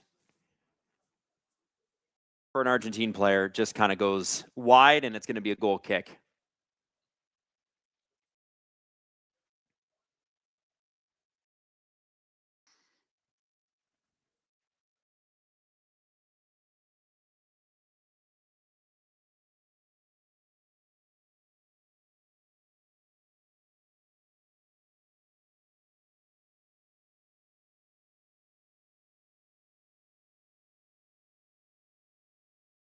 St. Clairiverse says, did you guys discuss the Yzerman news? Yes, and Jesse put out a video today on it. But we will be discussing it, obviously, on the SDP tomorrow as well as the story kind of breaks. Here we go! Gordon! Goal! We have a goal! The English have broken the tie! And it's been grappling match back and forth, waiting for a mistake. Argentina are the first team to make one, and the English are up 1-0 in Atlanta. Gordon, who's had a breakout tournament with a beautiful goal. Beautiful. And there's David Beckham and Victoria, thrilled. And it starts with Harry Kane. Who else? With a great kick. Beautiful. Argentina able to get it back, but only briefly. And Gordon just turns on the Jets. Beautiful. Stays onside and is able to get a bouncing ball. Look at this. Out of midair, right boot, back of the net. Look at that. Wow. That was just gorgeous. What a goal. Now, Hayden, can you look at this up for me? When was the last time that England was in the World Cup final? I know they won in 66. When was the last time they were in the final? It's been a long time. We know that.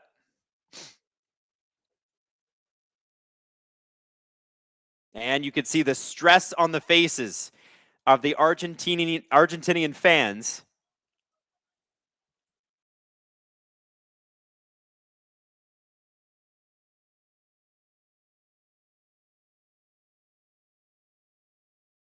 So they haven't even been to the final since 1966, the English team. Wow.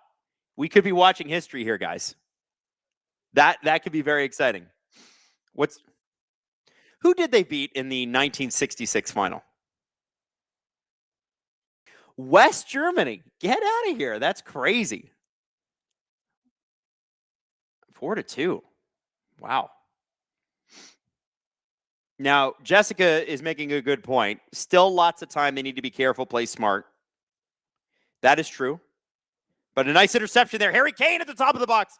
Oh, and the ball is just stripped from him at the last second. Getting a second goal there would be devastating for Argentina. But again, here we go. Alvarez on his own. This is dangerous. The English going in. What a challenge. Unbelievable defensive play. Unbelievable. That is the slide tackle of the century. Look at this. Alvarez was alone. Unreal. Wow. Look at these scenes, baby. Spence. Unreal. Now, this is still going to lead to a corner kick by the greatest player of all time, I think, with a question mark, because people still debate it. At least one of them. Lionel Messi. Kicks it to the top of the box. Back to Messi. Kicks it in. Headed away by Harry Kane. And it's going into the sides. Damn, that was huge. That was huge. Wow.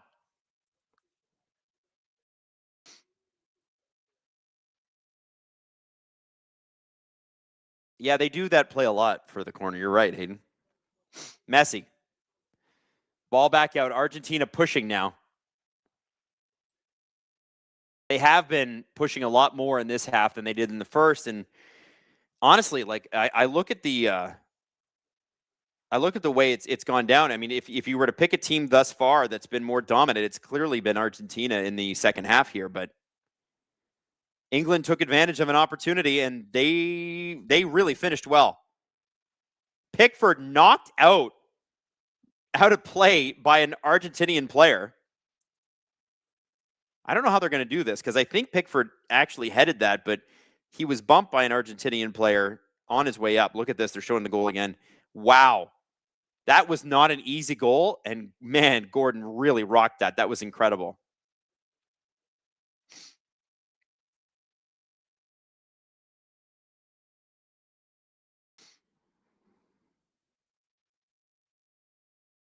Four attempts at goal for the Argentines, only one of them on goal, and they are pressing hard now.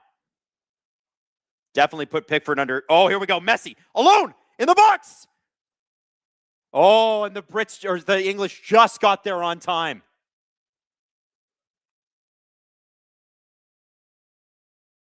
Kane with it. He's got two Argentines on him. Oh, just has to push it to the side. Argentina all over England right now. Remember, there's still half an hour of ball here plus stoppage time. There's time.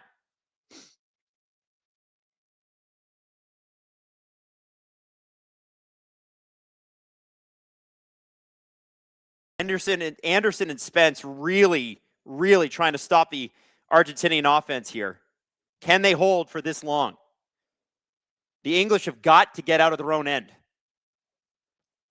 And I have to tell you, it looks a lot like Toronto Maple Leaf hockey. Just batten down the hatches, take a bunch of shots, hope the goalie stops it. Which is not good, by the way.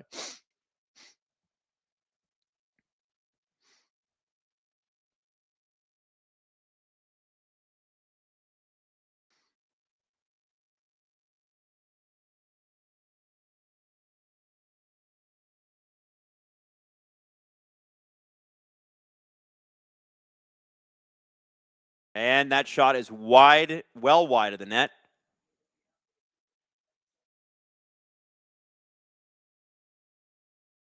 Fernandez kind of, I think that ball just got away from him. He had a great opening there.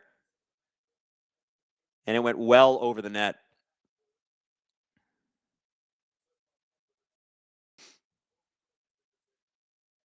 We're showing this goal again.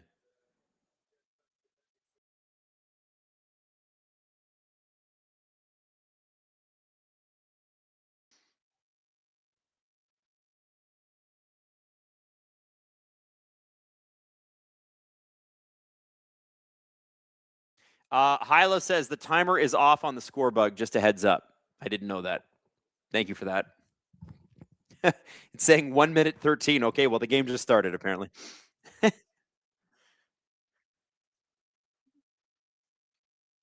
So the clock won't loop to 90. It only deals in hours. So you guys are just going to have to add a 6 to that 1, if that makes any sense. Add 60 minutes to the clock. That's all we can do. We got hockey clocks here. We do not have soccer-ready clocks here. I apologize. Yeah, for next big soccer tournament, we will have them. I promise. Hyla says, haha, sorry, I thought I'd mention it. No, it's okay. We were completely unprepared. I'm not afraid to admit that. So add 60 minutes. Add a 6 in front of that 1, or a 2, I guess, now, and you're good to go.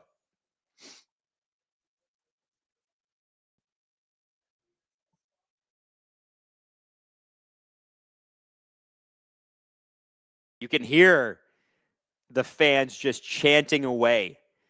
Argentina has done a masterful job controlling the ball here. England playing a bit sloppy, but playing good defense to shut it down. You have to think that the English have got to figure out a strategy to not be on their side the whole rest of the time. NC says, maybe you guys will do Euro 28. Sure, why not? Why can't we?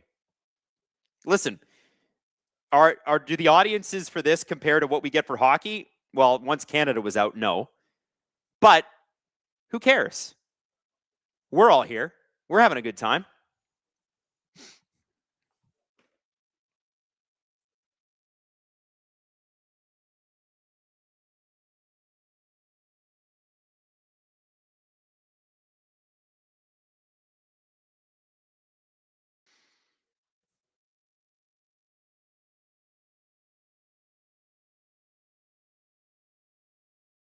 Holy buckets, there is a defined difference between an umpire to a referee.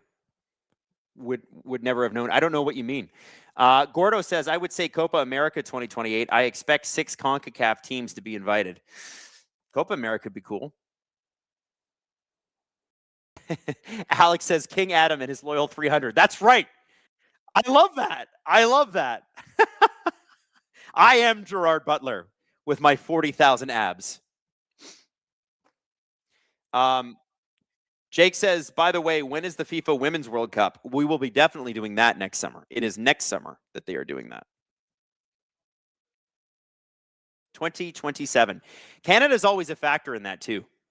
So hopefully that continues. It's going to be weird without Christine St. Clair, though. I'm not going to lie.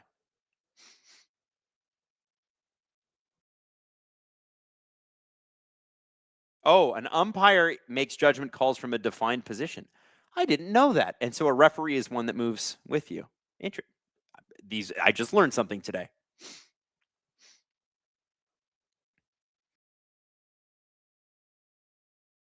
Messi. Oh, here we go. Big chance for the Argentinians, and headed away by the English defense.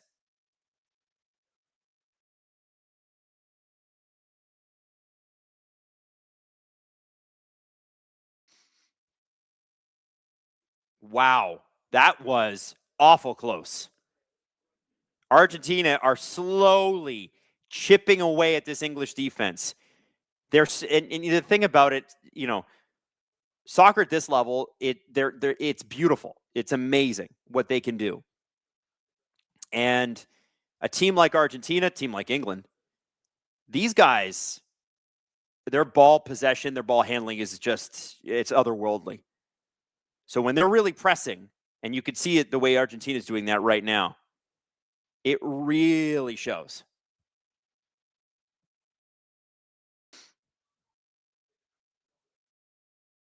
Kane. In.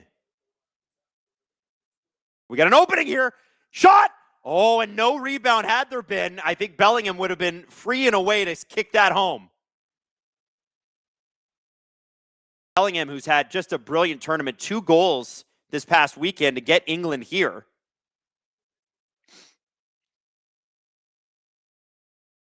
Diane Hilderby says, I'm becoming an Adam loyalist now too, so make that 301. Yeah, Diane, let's go.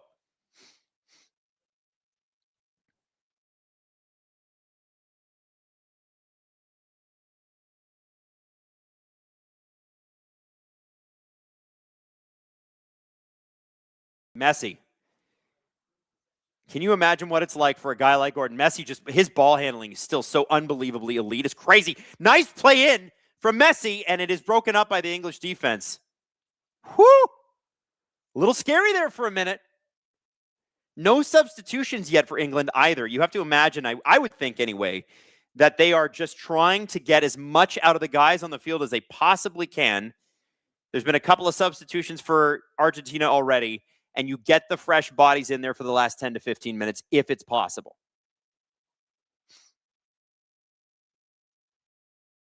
Hayden is wondering if they're going to do the same set play that they keep doing, which is they don't kick the ball and cross it in. Oh, they're going to cross. Here we go. Oh, and it's headed away. Bellingham kicks it well out. So no, I don't think they are, Hayden. But one thing's for sure, Messi didn't take very much time in that. I think they don't want to waste time. Alvarez, shot. And that is going to be a corner kick. Now, on this one, I'm curious. Yeah, because that went off of Anderson. So this is technically Messi's off foot. Will Messi just make the short pass like he has been doing from this side? We'll see. Again, I was, imagine you're Gordon and you're young and you just scored a goal against Messi's team. And then, Messi's playing against you and he just, oh, here we go. Messi crosses this. Oh, and Gordon kicks it out. A legend like Lionel Messi breaking in on you has got to be something crazy. That's got to feel weird. Shot saved by Pickford on the goal line. Unbelievable play. And Pickford, my voice even cracked there. Pickford, holy, what a save. Look at this. This is a beautiful play. Nice setup by Messi. Great header. And Pickford, unbelievable. Look at that reaction. Wow. And we got a hydration break. Good Lord. Okay. Now, I should mention to you that we have a sponsor today, and that sponsor is Tim Hortons Camp Day, because today, July the 15th, is Camp Day.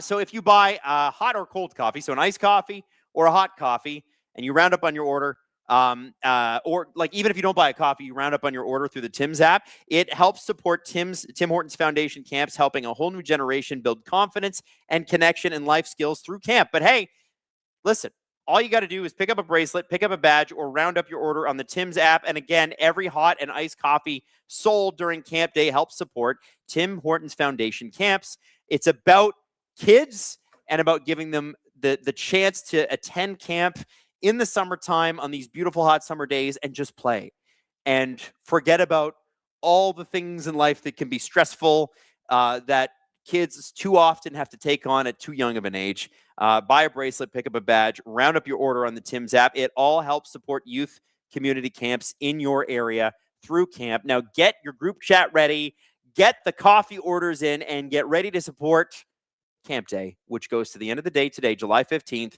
at Tim Hortons.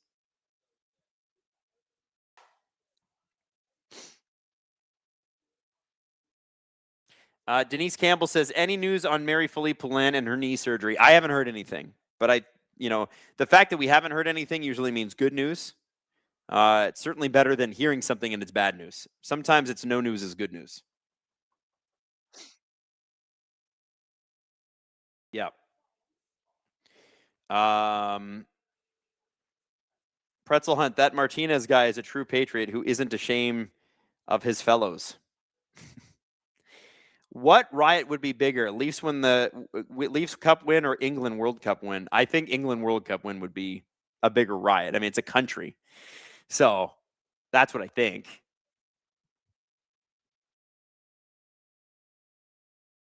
I'm pumped. I'm pumped. We're in for a pretty good last little bit of this game. Bigger riot, Leafs or Cowboys? I don't.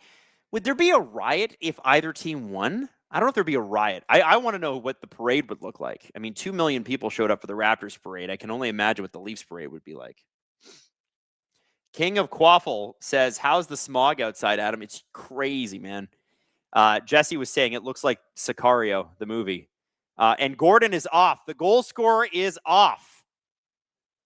An unbelievable tournament for him. Konsa is in his place. Fresh legs. Yeah, it's crazy outside in Toronto. It's well, I guess all of Southern Ontario is under this fog advisory. Not fog, it's smoke. It's smoke from fires in Northern Ontario. And I said it earlier, I'll say it now. If your family's affected by it, we send our very, very best. It's already engulfed a few towns in Northern Ontario, sparsely populated, but people's homes are people's homes, right? So people were able to get out, but very, very scary. And the weather's been pretty crazy this summer. You have to say it. It's been very, very, very hot here. Hoping for some rain this weekend. I know that in Southern Ontario and parts of Middle Ontario, there's going to be a lot of rain expected Saturday. Hopefully that helps with some things. But yeah, I mean, the smoke here is crazy. It's the worst air quality apparently in the entire world, which is wild to think. Yeah, anyway, it looks like, they always make that joke about how Mexico is shot in movies with that yellow hue to make it feel hotter. That's what it looks like outside in Toronto today. It's wild. I can usually see the city from my condo, see the CN Tower and stuff like that. Couldn't see it today. Completely fogged out.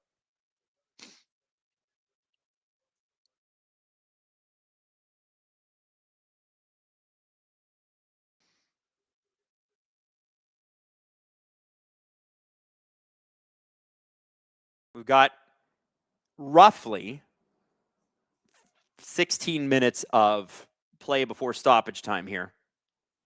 This is when it's going to start to get real tense.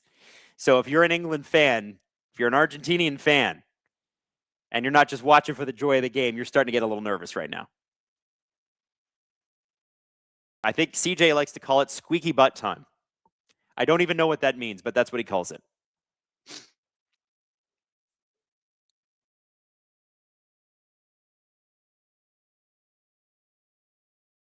Matthew says, this summer in Canada has been so weird. In Edmonton, oh, here we go. We got a cross. Oh, and the English are able to get there. This summer in Canada has been so weird. In Edmonton, we've had unprecedented amounts of rain when we usually are the ones with all the smoke from the wildfires in BC or elsewhere in Alberta. I know. Listen, I'm happy. I'm happy to hear that, because better to have the rain, honestly. It's the tension in your sphincter, Adam. Squeaky butt time. I never put two and two together. I just thought it was a funny way of saying that. Never went a step further to go, hey, Google, what does this mean?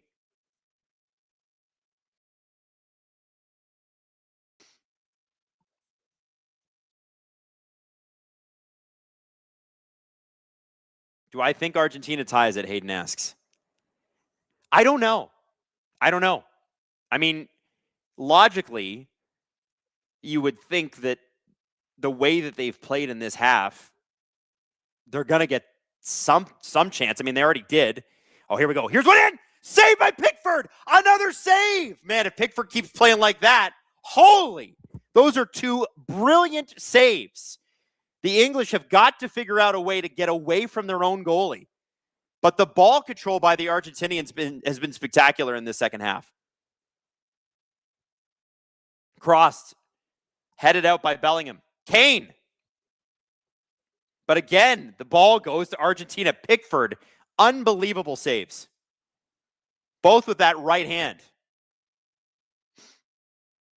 Sedin Magic 15 makes a good point. God knows what you might come up with if you Google squeaky butt, though. That's true. Save another one by Pickford. Wow. Woohoo! Man, he's locked, baby. He's locked. Some unbelievable Argentine chances, and Pickford boots that thing all the way down the field. And that is going to go out, and it's going to be a goalie kick from the other side. The English are going to have to find a way to get some control, though. They're going to have to find a way to stay out of their own end.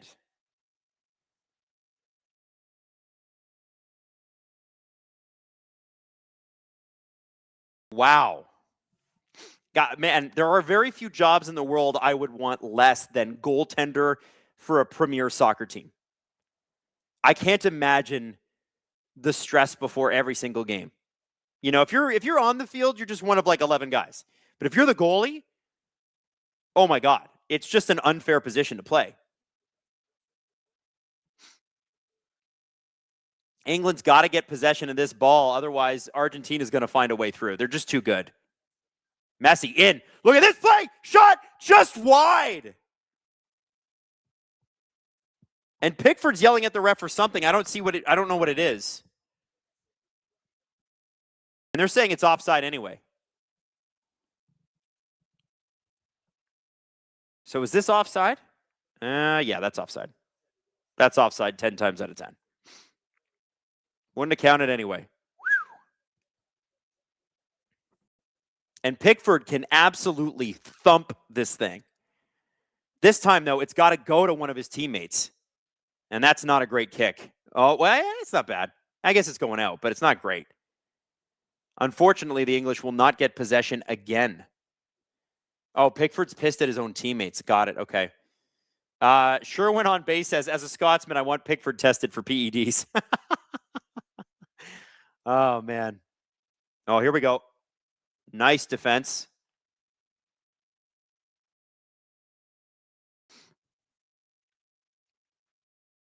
Some tense moments here for fans of both sides, but you have to think, if you're England, how do we get the ball back? We need the ball back.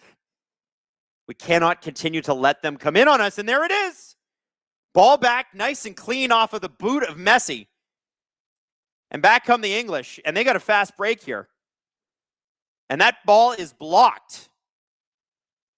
But at very least, it's English ball for a minute, which just gives them just a breather.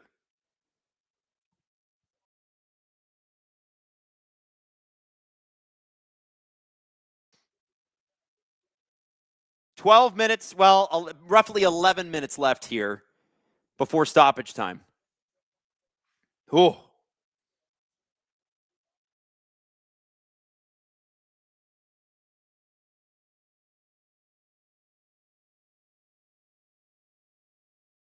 England back in a familiar spot where they're just trying to hold down the fort while the Argentines press Messi, controlling so much of what's happening with Argentina. He's made some brilliant plays.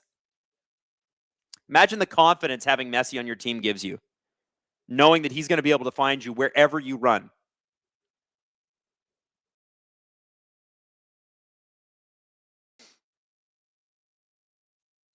Ball back down in the Argentinian zone, or their half, not their zone. There's my hockey coming out.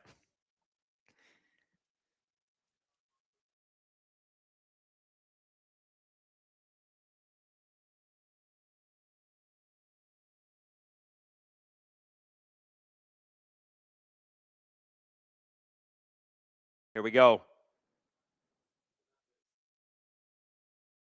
Defense doing its very best for England, trying to keep the Argentines out. Oh, shot in. Here we go. Oh, and they lined it up for a scissor kick, but it's headed away, and Harry Kane gets brought down. Physically brought down. Martinez now on. And I believe that's all the substitutions for Argentina. Have to wonder if England starts to bring some more fresh legs out there. Oh, boy. This would be stressful.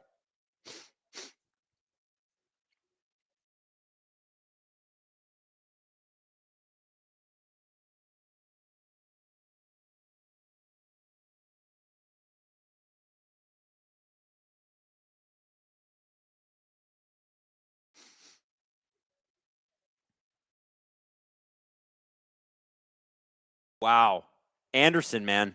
Anderson and Spence doing their absolute best here to just make sure that this score stays the same. Oh, dude went for a bicycle kick. Did I say scissor kick? I meant bicycle. Whatever. Hyla says, not the time to be fancy and go for that kind of kick. Not at this stage. Yeah, listen, I don't know enough about the sport to make a call on that. You guys clearly know that I'm just here to have a good time with you.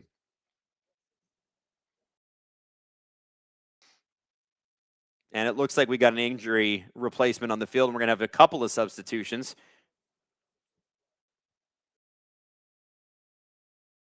Hayden says, you wouldn't say that if it went in. Now, this guy's coming off because he's hurt enough that it's like, you know what? I'm just going to come off.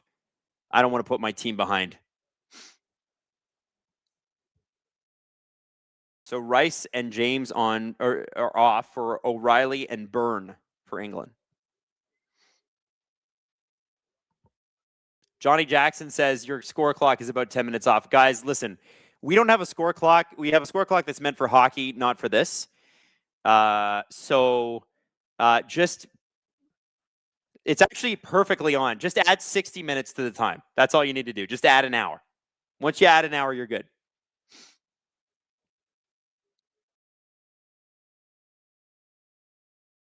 Oh, Robert Malloy's here. He says, score more goals. Argentina have absolutely dominated this half. Dominated. After England dominated the first half. Basically, the entire game has been played at this end of the field, if you've been watching the whole time.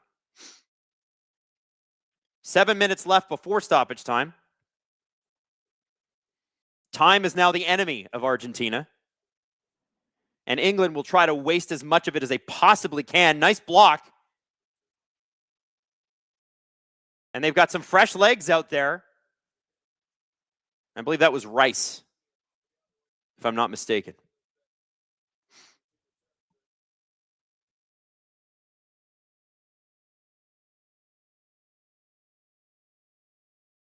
These are the kind of moments where heroes become heroes. The stuff that they make documentaries about. Late game plays like this.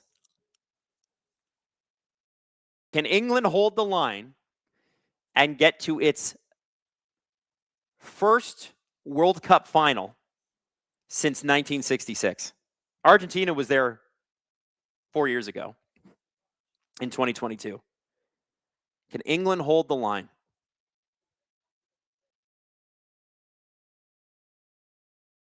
That's a question, man. Is that, oh, that's Giannis Antetokounmpo.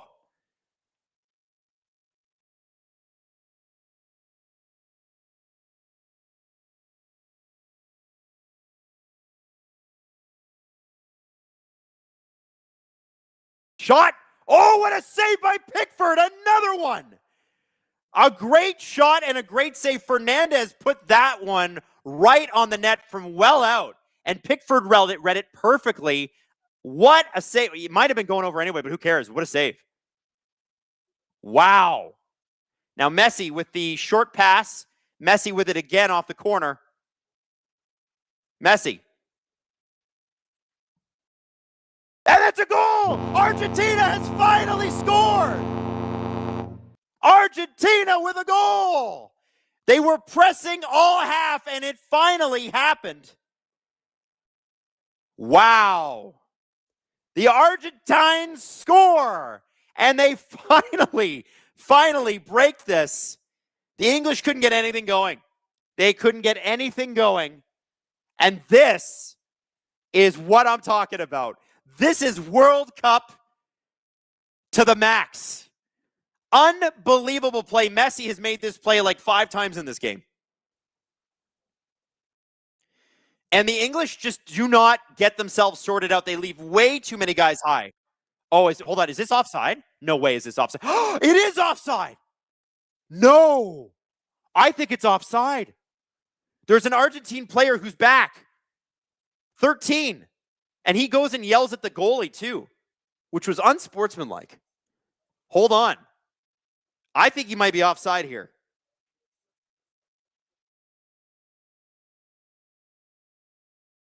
Is it offside?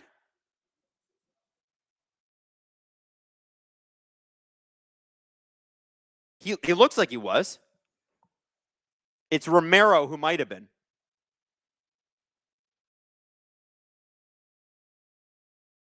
Yeah, if these guys keep acting like this and it's offside, it's going to look ridiculous.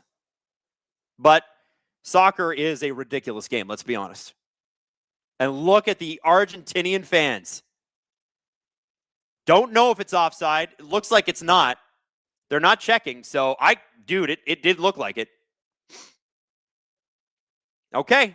Yeah, to me, it looked like it, but I guess they checked it. Goal counts. We are back to a tie. England, Argentina. Argentina looking to make 2 World Cup finals in a row. The first team to do it since the 1970s. England, not been to a World Cup final since the 60s when they won. That felt like an offside to me. I don't know. I'm surprised they didn't check that.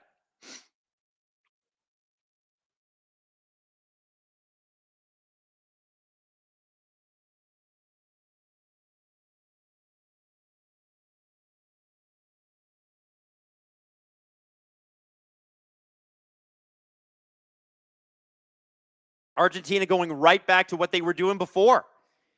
Controlling play. Are they going for another one here? Are they going to try to put the English away? Right here, right now. Messi, cross! Ooh, headed away by the English defense, and it looks like there's an English player down in the box. His knee, it looked like he hurt his knee on the fall.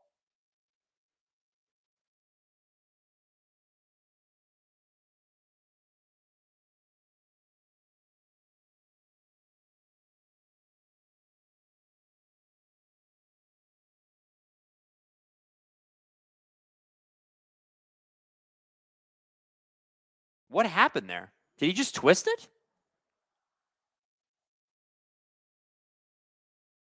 He says it's a head injury, so he's got to blow it dead. Look at Mick Jagger. Does not look thrilled. Mick Jagger looking pissed. What happened? So, the ball goes off his head, and he just looks a little bit dazed. You got to remember, too. So, people will laugh at this, but the head injuries in soccer are very real. I mean, you have to remember how hard these balls are hit, right? And that guy just, he got one out of midair. CTE, instances of CTE are much higher than you'd think from soccer players. Because they're taking a lot of those balls off the head at full speed.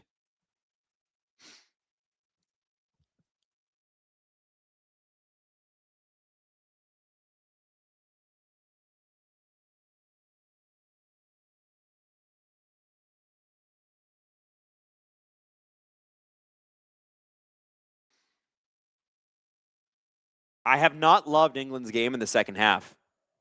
They've been bad. They've been bad all the way through. I don't know why. Whatever the strategy was, it's not working. They're going to have to switch it up here.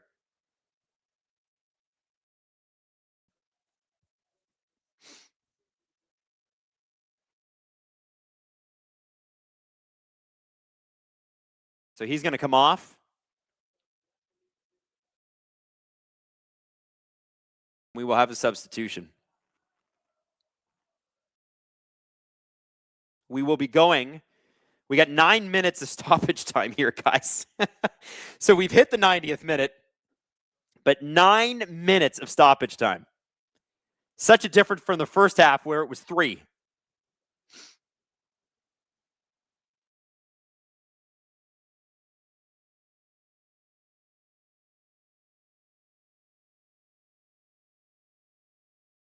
Messi in. Messi playing brilliantly today. Prime Messi, I would say. There's Bellingham, who's had a great tournament, running the ball up the field. He's got 2 Argentine defenders on him. Ball stripped. Argentine fans love it. You can hear them chanting now. It is loud in Atlanta.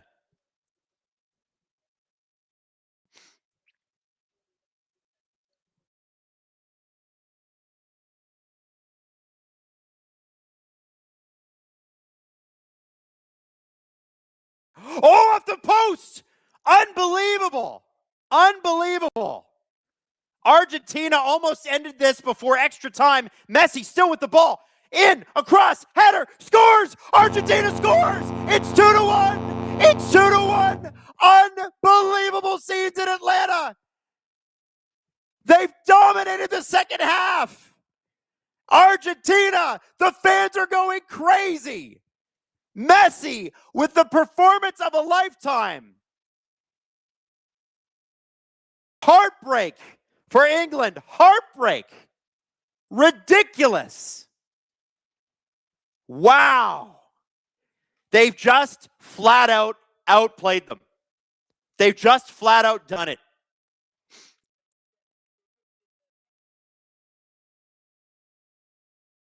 Ball goes, I almost said puck. Ball goes off the post. Messi goes for it. Watch what he does here. This is what makes him so, his vision is incredible. Finds some room, cross, header.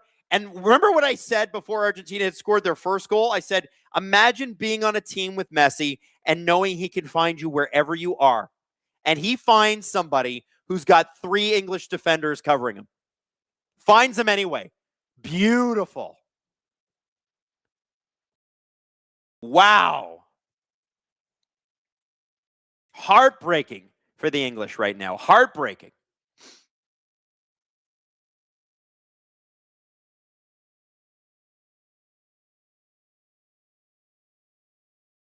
Wow. The English are just going to have to push. The English are just going to have to push.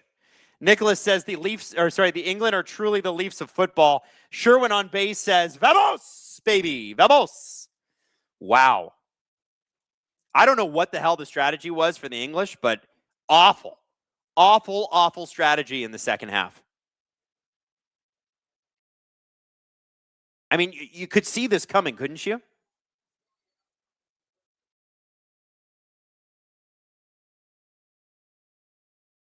Francois Labelle says, holy ibby jibbies, what a finish. Wow. Are English fans really going to have to wait another 4 years to just have a chance at this? Or can we get more heroics? Can we get an English goal? Pickford fires that thing halfway down the field. And we get heroics from the English to push this to extra time, which looked assured 5 minutes ago. English are going to throw it in here. This is basically the first time that they've had any opportunity in the Argentine zone. I don't know what the hell was going on. Somebody's going to have to explain that to me after the game, but holy. Throwing it again are the English.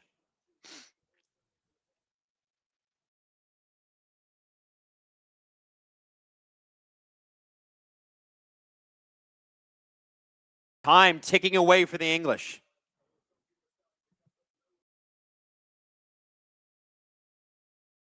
Crossed. Headed out. Ball goes back to the same sideline it's been at for the last minute. English are going to throw it in again. Sadid Magic 15 says, I think the strategy was park the bus, and you can't do that in soccer, especially against Argentina. Well, exactly. Messy, man. Rashford and Tony coming in. Oh, Rashford's not in yet, but he will.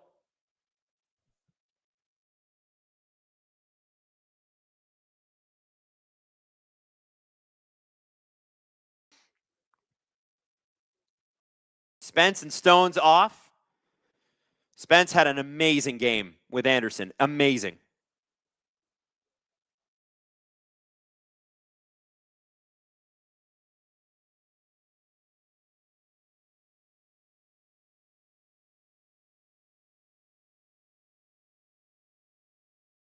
Wow.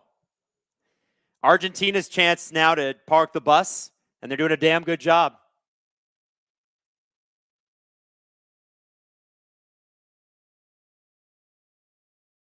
We're at about 3 minutes left in stoppage time, although we know it's going to go longer because obviously there was the goals, or the goal,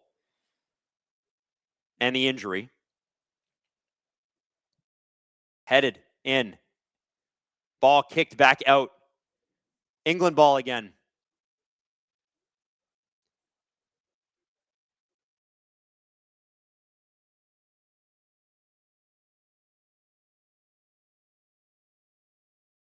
Pickford.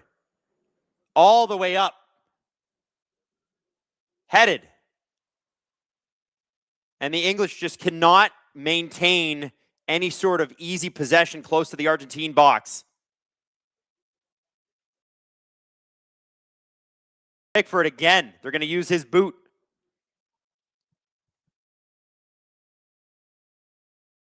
And that goes way too far. And now the Argentinian goalie is lying down and scratching his ass.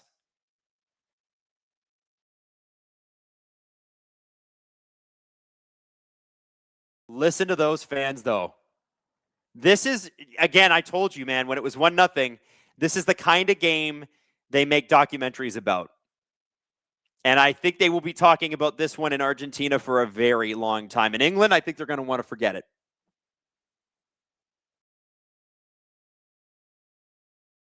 Yeah.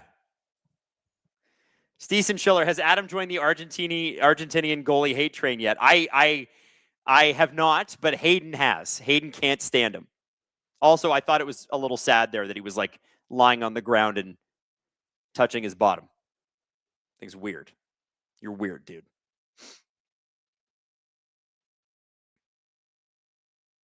Argentina completely controlled the second half of this game. England they're barely getting any touches. And the funny thing about it is England controlled the first half of this game. And I don't think they were efficient enough with the few scoring chances they had. It's not like Argentina allowed much, but the ball possession was squarely in England's favor through the first half of this. Rashford. Out front, and that is moved away. Messi along the, I almost said the half wall. Hockey, hello. Messi brought down. Oh my gosh, now he's going to fake be injured. Rashford's talking shit. Or it's Bellingham that's talking shit, as he should. They're just trying to burn time here. Messi's fine. The dude's fine. He's going to be fine. He's going to be running in about 3 seconds here. And they're just wasting time. It is going to be Argentina ball. We are getting to the dying moments here. Maybe a couple more minutes left, but that's going to be about it. Sherwin on base. Martinez has never done anything wrong, ever. That'd be the goalie, right?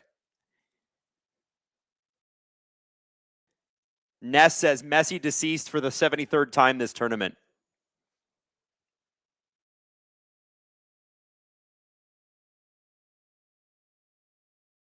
English ball. They got to go quick. They got to move quick. It's not looking good. Get it to Pickford. Pickford's got to get it down the field. Messi challenging him. We're already a minute over stoppage time. Here comes Argentina to Messi. And Messi's just going to burn time here. I think this is pretty much over, guys. And Messi falls to the ground again because he's got to waste as much time as possible. Ref's not going for it this time.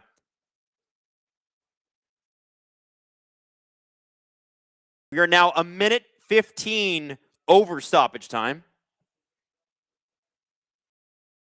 We are running out of time. England in, headed by the Argentine defense, and kicked to the side.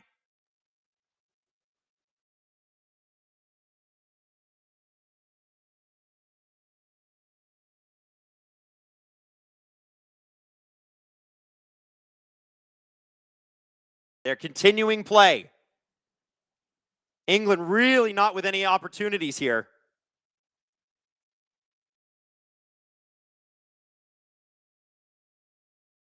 Pickford. This is for the game. Here we go. In. And it's headed. Touched by the goalie. And there's going to be a free kick.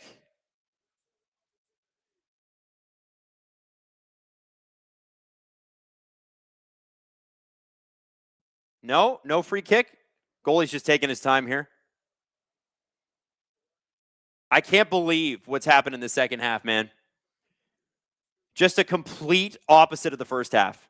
Argentina came to play in the second half. The first half, they kind of looked out of it. But damn, dude. Craziness. Craziness.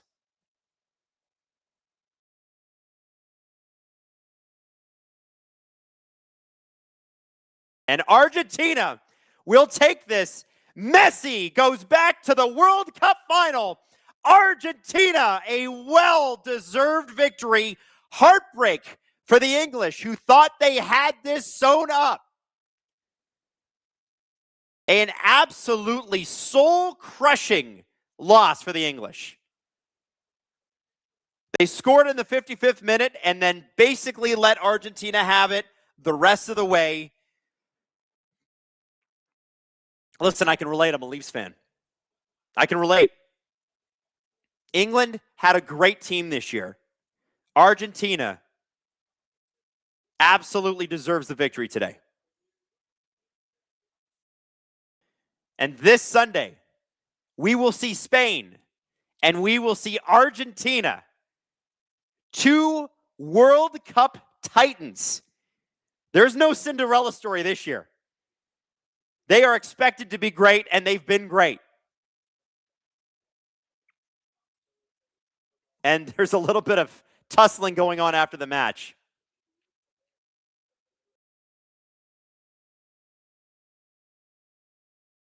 Tears in the eyes of the English soccer players and their fans.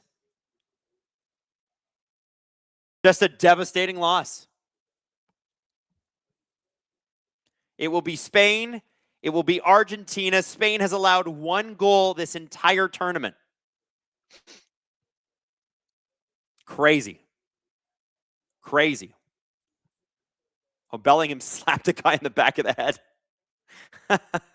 Girthy Bettman. So England was doing that Kings 2021 sit-back defense. Yes, they were. Didn't work out for them.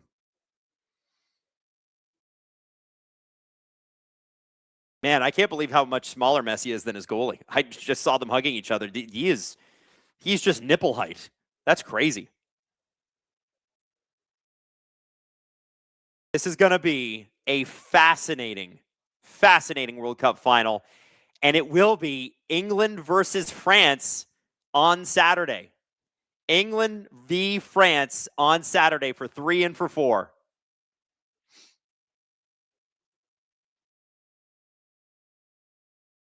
Argentina's goalie 6'5". It kind of makes sense that he would be.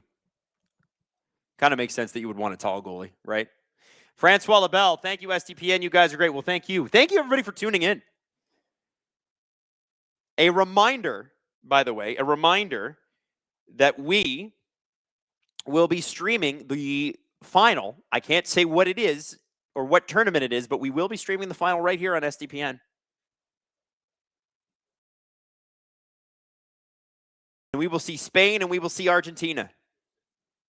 And we will see what happens. JD Atkinson, and so the 60 years of hurt continue. Love my big Dan Byrne. Love this team. A very Leafy loss. On to our home-hosted Euros in 2028. Football is coming home 2028. The big soccer final, Sunday, we will be streaming here. We will be watching along. We will be hanging out. Guys, I want to thank you all for watching.